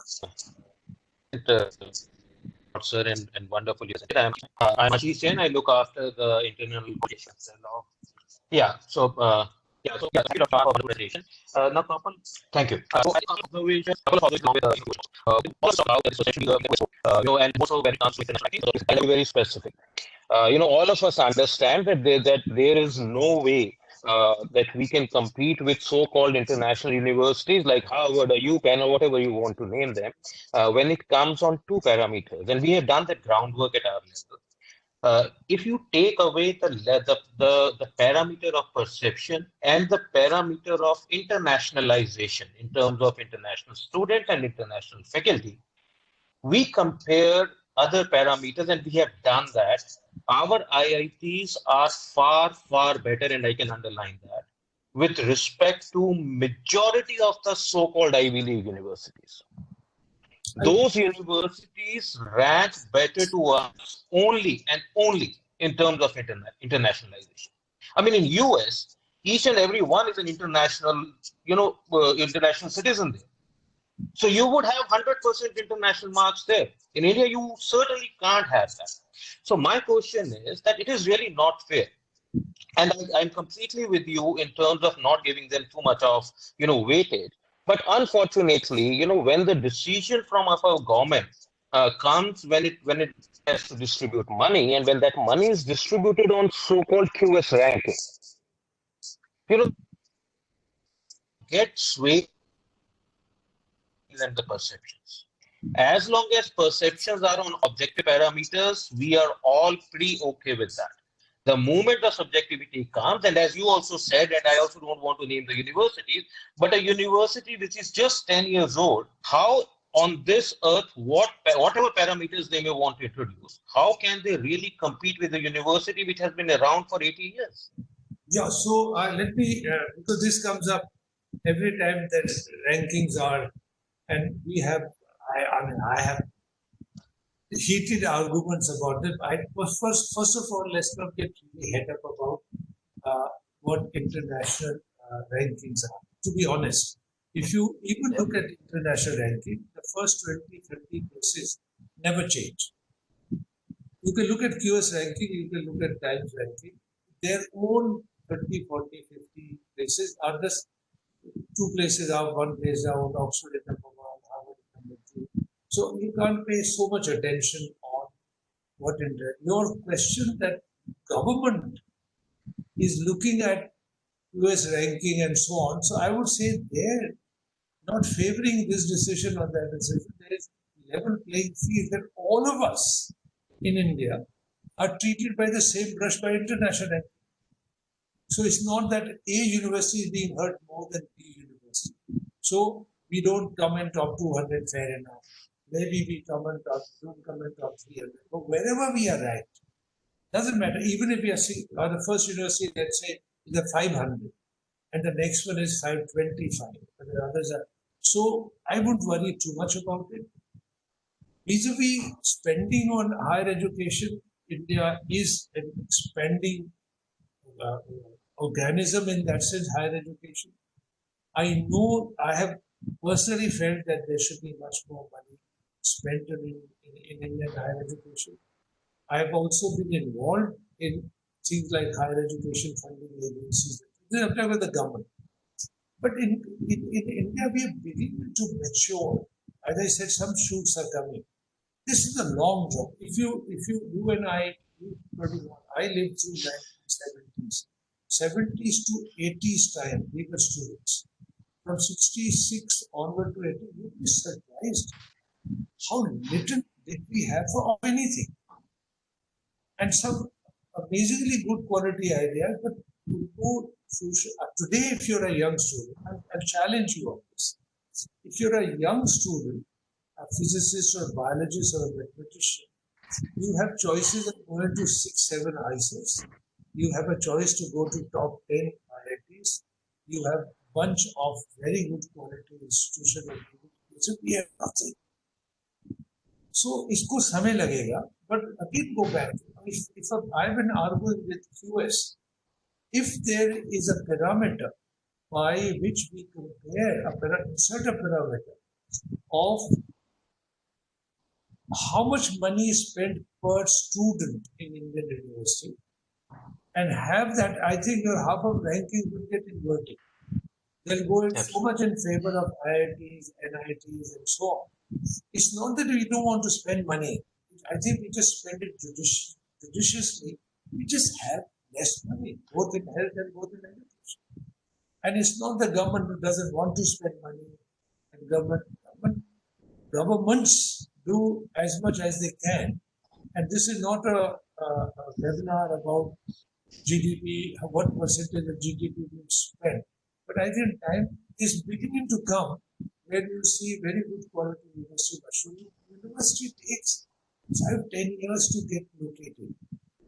I totally agree with you. You and I know that. But internationally, a student of faculty and student, it really beats me because who set up these rules? You and I were not involved in the QS. These were set up by the top university themselves. Yeah. So this is, if you remember hockey, from 1950s onward to 70s, nobody could beat India in hockey. Sara gold medal from Dhyan Chand time, from Balbir Singh time, from all I remember a young fellow, we always get gold medals. Then the rules were changed. So when AstroTurf came, then more rules were changed. Then more rules were changed. So I would worry. I think the basis of international ranking, those two parameters that you said, are stacked against us. Not only India, any developing country. You put your hand on your heart right now. Those of us who can support our student education in England, we happily send our students there. We even encourage our students to apply SAT kar lo, GRE kar lo. तो वो अंदर से भी बदलना होगा. We have to change that aspect. Any parent who can afford LSE or UCL or Harvard is happily sending kids. It works both ways. And then I did not want to touch on the economics of higher education. Economics of education will need a full webinar. I mean, costing $75,000 for 1 year to do 1 year law at Harvard is ridiculous. So this is how you create brand. Supply कम कर दीजिए और cost बढ़ा दीजिए. This will be true for BMW or this will be true of I run a Maruti car. It drives as fast as you will drive your Mercedes in there. But Mercedes will cost you, 20 times the cost of Maruti that I drive. So we leave the economics part, but I totally agree with this too. Internationalization. What is international? You're Austria, you go and teach in Switzerland, it's an international faculty. 10 मील जाओ France में पढ़ाने Switzerland से international faculty. So I don't want to really criticize that much more. We should continue to do good work, and good work will never go unattended, I promise. Our IITs, not only IIT is okay. Even our universities have tremendous potential. I would say our top 50 universities have tremendous potential. Governance अच्छा चाहिए, आपको rules regulation चाहिए, transparency चाहिए, good leadership चाहिए. ऐसा तो आप जितना मर्जी ले लीजिए ना, the Saudi Arabian university should be number 1. But then the Middle East universities are not in the top 10 universities. पैसे की तो कमी नहीं. So another time when you and I sit, we can have the discussion. We can have another question. Thank you very much, sir. We look forward. I we think look forward to more such discussions. Sure. Thank you, sir. I think we have got what we were actually looking for. For example, one of the things that you have said is about the long haul, that it's not a one day's or overnight job. And I think Panjab University already has a long history and quite established history of being a very eminent institute. And I think we can build upon it. And yes. And we would also, I think, can do the things which are in our hands, because there are some things which are in our hands, there are some things which are not in our hands. So let us begin with the things that we can do today. And I think if we can start the long haul today, I think some initiation will be made. But the role of good leadership cannot be overestimated. I think That's right. leadership, since I am involved in the system, wherever you have been able to put good quality leadership, that an education system or school system benefit enormously.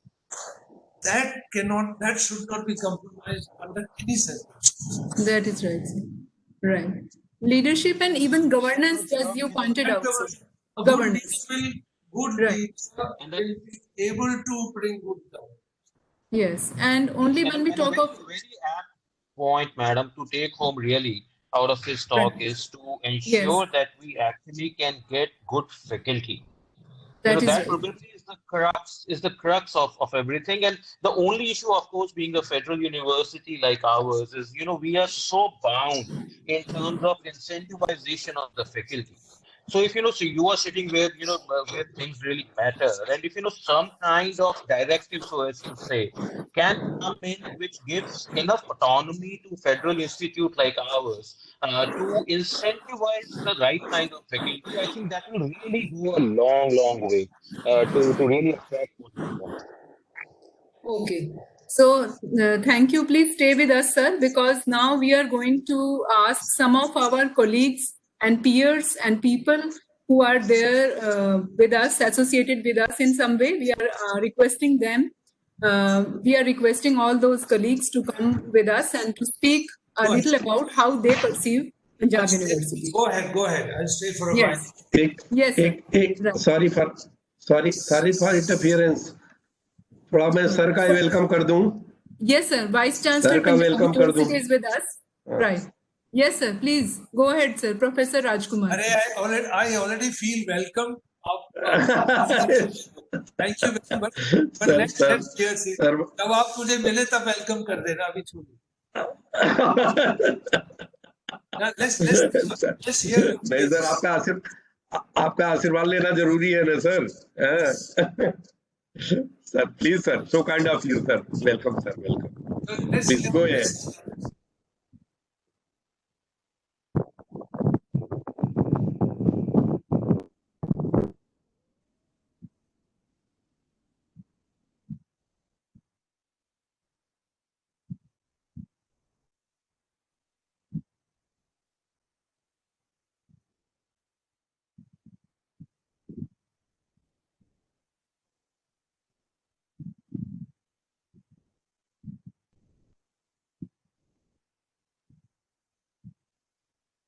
No sound.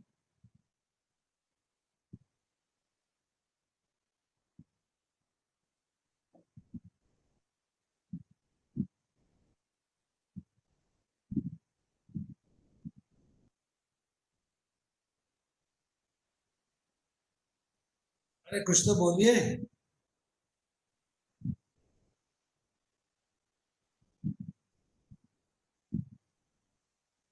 Jyoti, I can't hear anything.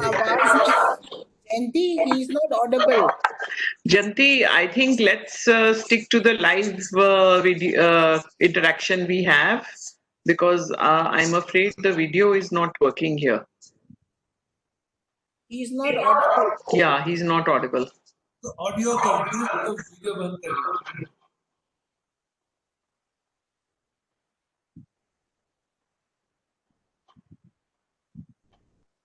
Janti ma'am, let's try for the live content we have. YouTube is not responding right now. So मैं बोलता digital technology or anything. Yeah. So Yes, sir. That's a problem. We are in a complex situation. We feel Very right, sir. we feel technology works, but I know many times it doesn't. Yes, sir. तो चलिए और किसी को कर दीजिए. Janti ma'am, let's switch to somebody else. I am doing that. I'm just doing that. Yeah, Just yeah. hold on for a moment, please. Yeah, we are holding on. No worries. Professor Chauhan, thank you so much. You had such a loaded morning. Let me introduce myself. I'm Professor Deepti Gupta. I take care of alumni relations here. And I'm very grateful to Professor Rajkumar for staying with us through the session, because his support and leadership is extremely important where perception is concerned. Professor Chauhan, the points you made, we've made a list of them, and we're going to circulate them to all the stakeholders. So we hope to have some feedback for you soon. जैसे ही ये राज को I promise I'll come to Panjab University the moment the virus allows us to travel. I'll come to meet Raj in his fort. Yeah. Sir, please remember your promise. This should be the first place you visit the moment things are clear. So I owe it to him. In fact, he's been asking about you in the morning too. That would he be able to make it? He's aware of your multiple commitments.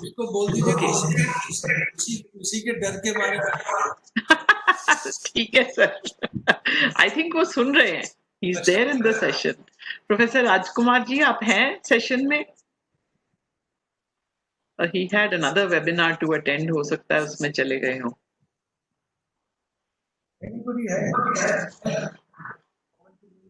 जयंती जी ये भी sound नहीं आ रही इसकी. नहीं आ रही ma'am, एक minute देख लीजिए. Then we will have the live discussion. या इसको छोड़ दीजिए आप YouTube वीडियोस छोड़ दीजिए. Maybe we can send them, to all the participants later. तो आप उस पे चले जाइए लाइव पे. That is better. I know you made a lot of effort, so we'll make sure we send them. Close step कर रही हूँ. Thank you.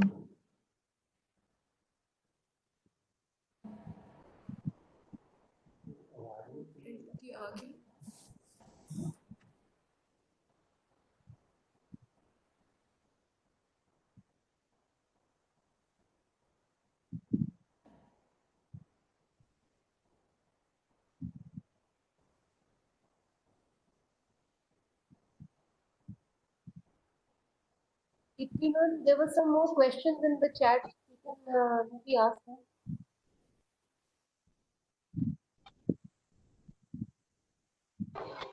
Ma'am, we can take up the questions. May I request Professor Tomar to kindly... Hello. Yes, please take up the questions. Yes. Professor Tomar, we have would you some like questions. To speak? Yes, please. Hello. Can you hear me? Yes, sir, we can. So you want to start some question session for me? Yes, sir, we'll start with you. Okay. We have some questions in the chat box. Would you like to read them out? Can't see on my screen. Actually, I don't know who has pinned up these questions, but I'm able to see on my screen. Do you want me to read out the question? Do you want me to read out the question to you? Yes, yes. I can do that. Professor Asha Modgil asks, what are the steps that private universities should take to build perception with both the external and internal stakeholder? Who would like to take up this question? Answer, would you like to take up this question, or Geeta ma'am, or Varsha ma'am? Hello. Dr. Geeta has already spoken a little about how during crisis we can have the perception management. Maybe request Dr. Geeta. Yes, Dr. Geeta, please come in. Yeah, the question is, I think, from someone who is in a private university, it seems. And that private universities are positioned in a way which is both because they have an autonomy in sense which makes it important and easy for them to marshal up resources and facilities. And go close to your microphone. Sorry? Go closer to your microphone. Speak a little bit louder. Yeah, trying to address the question of a private sector university that how perception management can be taken up within and outside the stakeholders who are there, internal and external. I mean, it's a big, area of work that needs to be done. And as Professor Chauhan mentioned, that it's a long haul, and private universities are at a sense because they're not too old. Their history is not too old. But they are in a better position because they have the resources, they have a controlled environment in which they can really work around what areas they would like to really take up fast and marshal up their resources accordingly. First thing I would say that because they require students, they require faculty, which is of primary interest to them, so that they can really attract a lot of potential students and also recruit faculty. One thing that I find that private universities, because of the resources, they are able to have a large infrastructure, which is not much possible for public sector universities. So good thing they are able to attract students on the basis of facilities.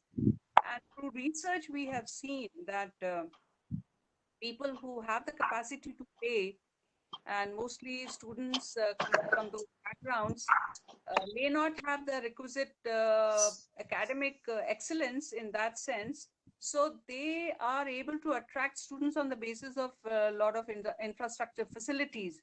So for that, they do a lot of marketing, they do a lot of brand placement in terms of the kind of infrastructure they have. But some of the universities have gone to the level of trying to position themselves in terms of the research. And I would like to draw your attention to a couple of universities which have done exceedingly well in a very short spell of time on the basis of how they have not only positioned themselves in terms of infrastructure, even if they are not in a very important metro city, maybe disadvantaged by its location, but they have tried to overcome that disadvantage by bringing in good faculty, not compromised on that. And that has actually stood them in good stead. So I think that would be one. And they need to do a lot of, as governance is very important. And if we are not able to highlight that, we are not able to match up to the expectation of the faculty and the students, that can really undo a lot of good work in terms of your placement, your position. I would like to add here that private sector investment in education somehow is still being seen with a lot of, it's a suspect in some sense. Because a lot of people say education is not for sale because there's a high fee structure which is expected from students in terms of the payment for their for their for the course that they're doing. So that's the disadvantage. But I think they have within themselves to look at how they can convene all their resources. Having said that, one thing which I would like to add here is that whatever we have seen of the private sector promotional campaigns, it's over exaggerated also. So many times you find that the reality and the myth and the hype does not really match. So it can really deflate any kind of advances that you may have made in trying to attract students and faculty. So the basic thing is that in the private sector, doing public good is not really so much on the top of the shelf. And that is what needs to be positioned in the vision as well. And another thing I would like to add here is that in the private sector, the whole notion of being in education is also to have an affirmative policy, which is not really highlighted. And I think if that is done, it will really balance any kind of skewed perception people have about the private sector initiation into education. And last but not the least is about the work needs to, whatever work that the faculty is doing, the students are learning, and students are the best ambassadors for the private sector, because I think in short term, students can really bring a lot of laurels in terms of talking about your institution outside. And I believe that social networking sites or social media becomes the best medium in the short run for people to position the work that they're doing which a lot of people have aversion, but I think for that you really need a best way of how to collate information, marshal up the content in a way which you should really match with your vision and with your perspective of where you would like to take the university to. You want more students, you want more faculty coming in, which is par excellence, then I think everything needs to be really balanced accordingly. And last, I would just add that, if anything doesn't really hold good if there is no substance to it. So substance is of utmost importance, whether it is in private sector or in the public sector. So I would pitch my whole emphasis on trying to do in-house correction, trying to promote in-house cohesiveness through governance, through the mission that they have in mind. It should not just be a teaching shop as such, because we have had instances of a lot of institutions closing down because they could not really adhere to that long-term perspective of bringing in students, not attracting good students, and then just trying to provide scholarships, but still trying to take a lot of tuition fee really puts them in under a scanner. So this is my take on the question that was there. Thank you very much, ma'am. I would just like to take the names of all the faculties and peers and of Punjab University alumni who have sent us their video and talked about the perception of Punjab University. We had with us, and whose links we are also sending to you on the chat, Dr. Sushil Kumar from Chitkara University. We had Dr. Anil Sopanam from Government College, Kerala. We had Dr. Nisar Ahmed Mir from Kashmir University. He's the registrar of the Kashmir University. We had Dr. Jaspreet from Ludhiana, Government College, Ludhiana. Dr. Karamjeet Kaur from Punjabi University, Patiala, and Dr. Hina Khan from Nagpur University. So all these colleagues have given us their perception, which we will be putting in the recording also, and we will be giving you the links so all the delegates can actually listen to what they have said about Punjab University. Mostly they have talked about, actually hearing to them, we can understand that what are the things that people base their perceptions on and how did they get associated. We find that many of them actually knew the name of Punjab University only when they were PG students, because many good faculty from Punjab University were coming to the institute and speaking about their research topics. So these kind of inputs we have got, and I think they will be very beneficial for us when we prepare the report and whittle them down to the to-do list. So now, Dr. Deepti, if you allow, I would just request all our resource persons to speak for a moment, and then I would request Professor Tomar to kindly give us the vote of thanks. So I would request, yes, Dr. Jayanti, please go ahead. Yes, Professor Varsha Singh, I would request for the last 1 minute input that you would like to give us. Professor Varsha Singh, please. Yes, I've been trying to give one quick comment as a on the board on this expert panel on the years. I must say that in spite of being in IIT and producing reasonably large amount of research, unlike the West, where a single study gets highly publicized by a dedicated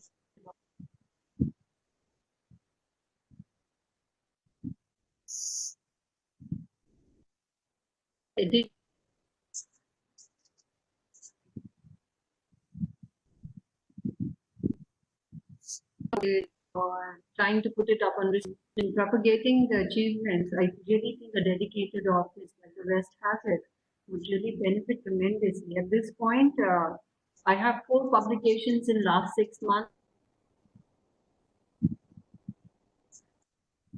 Analyze in those findings. So this might be an way to raise, take an initiative. Whereas colleagues of mine who are in Germany, UK, or US, a single study, even in a low tier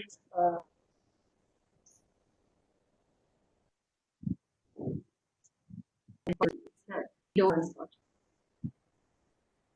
In IITs, we don't have teachers after school. So there's one staff university and promoting achievements, big or small. That the students have the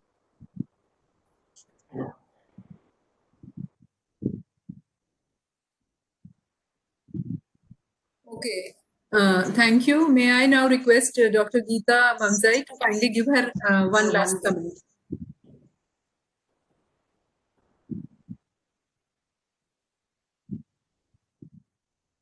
Earlier presentation that research that these the teachers claim is based on, of course, performance in the classroom. Also, research they do should feed into their teaching as well, which does not really happen in India. And I think we should not we should value that that how come the work that they do does not funnel into their teaching experience as such. And I would just like to give an instance from my own experience that when I was with the National Institute of Health and Family Welfare, we had a large research full of expertise relating to public health, which is of course in news today because of coronavirus. I found that faculty would be too keen to publish their findings in an international journal, but not really trying to give their findings to stakeholders which are internal. I think the choices that we make, thinking that our work has no value within India, it's good for my teaching and for my career promotion. So even, that perception itself is flawed.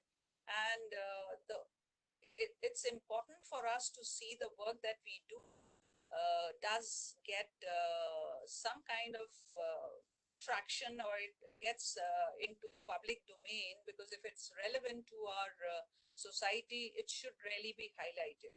And I would bring this point here that today universities and other higher education institutions, they are not businesses, but they are more than that. They have a history, they have a tradition, values, and a formidable range of expertise, and which all of these are assets they must exploit.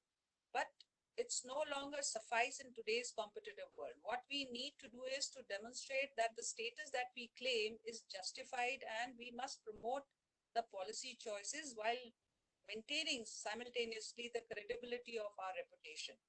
And this would really help us to really pool all our resources and bring them into an area of recognition with also not just within our own competitors, but also in a larger social setup where people can see the social good, the public good of the universities that they are involved in, which is missing right now. I think we are more claimed by the fact that we would like to know how well we are doing.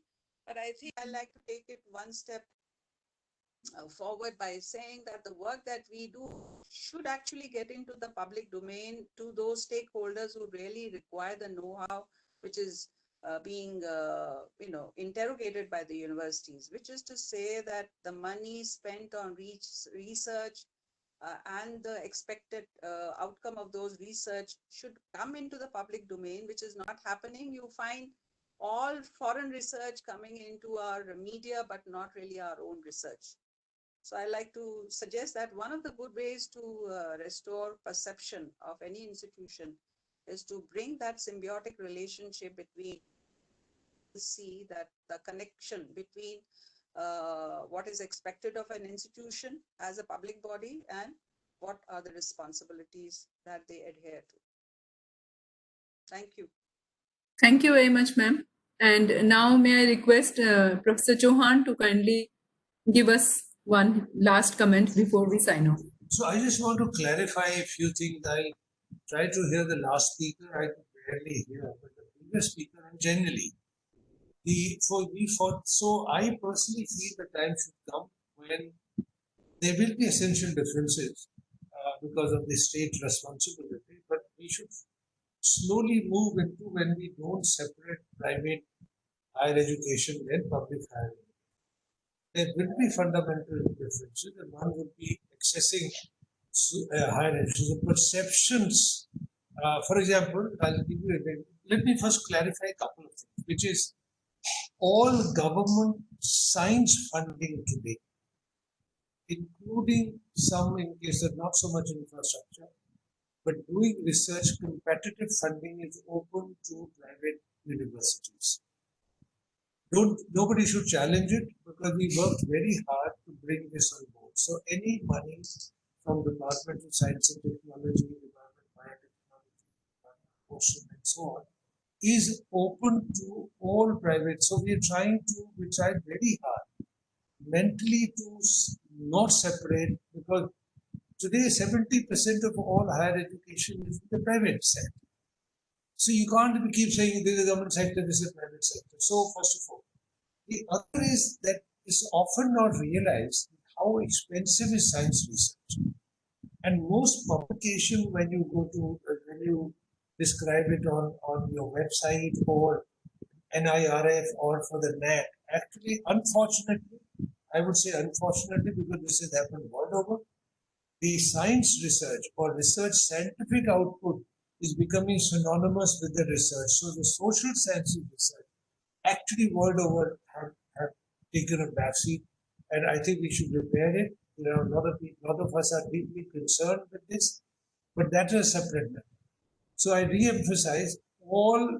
So a lot of universities I found don't even know where the funding is. For example, there's a Spark funding from MHRD. There is all Department of Biotechnology. For example, recent COVID funding for research. A lot of it has gone into private universities, as it should. The faculty in private universities is going to be very good. But the question, and I went up because I don't want everybody to get bored, is how does a private university build its own brand value? My one word suggestion would be, do not try to do too many things at the same time. You resist that temptation of doing everything because you won't. But if your vision is that I'll do everything, then of course you can do that. So perception is eventually creation of a good quality brand. Brand values are not created in a day. It cannot be created by trying to do everything under the sun. My final comment is, if you look at private versus Central University, for example, and this is a tension. Of all of you, if you read New Education Policy, this tension is very well articulated in that.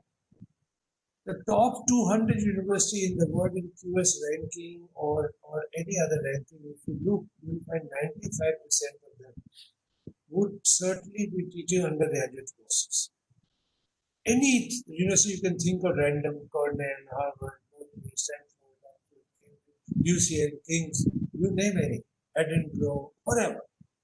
They all do robust undergraduate teaching. So all of them do very good postgraduate teaching. So new university in India, as they go forward, they should see where their emphasis will be. Finally, a university will be calling itself a good university. That's why the new education policy finally had something called teaching university versus research university, which I think is a great idea in itself. But research money for a private person to do, let's say, particle physics or let's say do molecular biology is going to be very expensive. So decision of the leadership in a private university should be not 1 year, 2 year, 5 years, should have a vision of 20 years. If you have vision only for 5 years in higher education and in health, you will come to grief.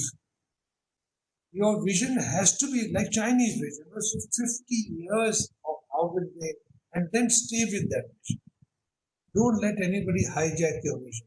Once you have the vision sorted out, trust me, everything will follow. A good thing is, in the so-called government eyes, the difference between private sector and public sector is diminishing.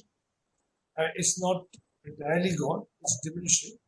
And that's a very good news for higher education in general. Finally, accessing higher education in private university would be a concern. And those who want to create a brand in private, so-called private sector, my suggestion would be, as some industry already do and Harvard does, when you admit students, you don't look at their paying ability at all.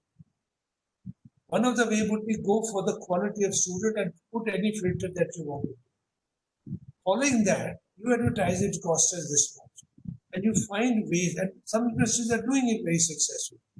So if there is a meritorious student, you must not take your eyes away from him or her, and make sure that you have already envisioned in your vision that how would you support people who are very bright but can't afford their education?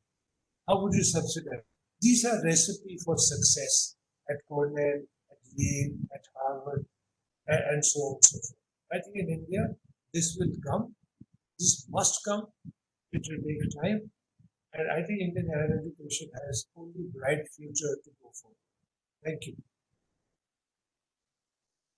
Thank you very much, sir. I think now we have a little more clarity about all the fuzzy concepts that we started with. And thank you very much for providing us all this clarity in how we should look at it and how we should go for it. Though there are many ideas, but we are sure we will be able to look at them one by one and make some sense out of it. Thank you very much. I think we would also request all our resource persons to kindly be with us all the time and be our well-wishers. So may I now request Dr. Tomar to kindly come up and present a vote of thanks to our experts. Thank you, Dr. Jayanti. I feel that there are 4 ingredients for a university to make its perception. One is student, second is teacher, third is the supporting staff, and fourth is the infrastructure.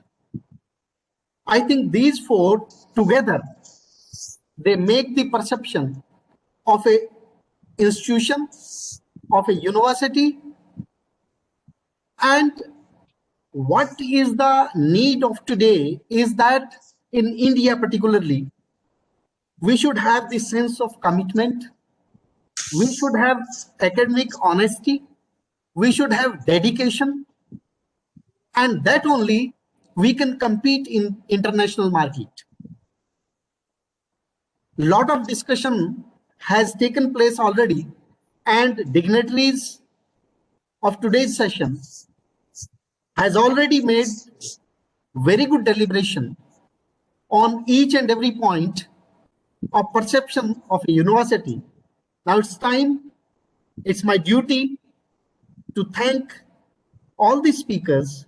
So therefore, I express my sincere gratitude to the panel experts, Padma Shri Professor V.S. Chauhan ji, Professor Varsha Singh ji, Professor Geeta Bemzai, that they have spared their precious time and efforts to be with us this morning.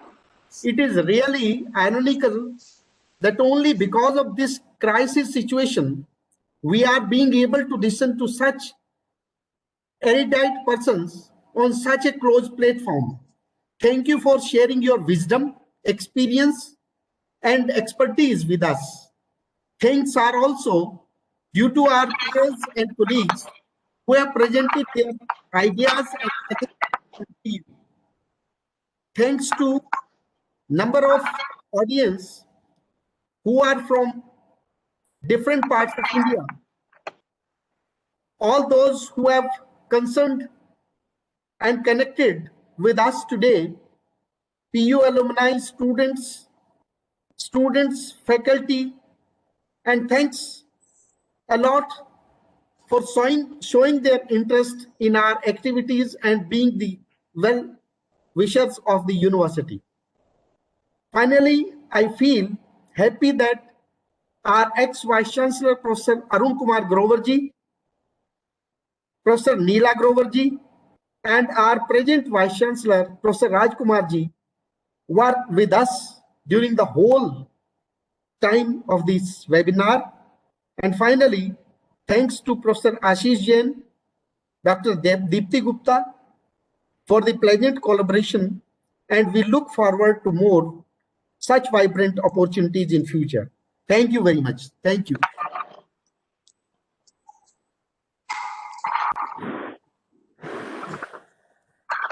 So thank you very much to everybody. And now we are signing off. To only connect again on some another very exciting idea, we will be there again. So, Dr. Deepti, would you like to say something and then sign off? Yeah, I'd just like to say a big thank you to everyone. Thank you and have a lovely day.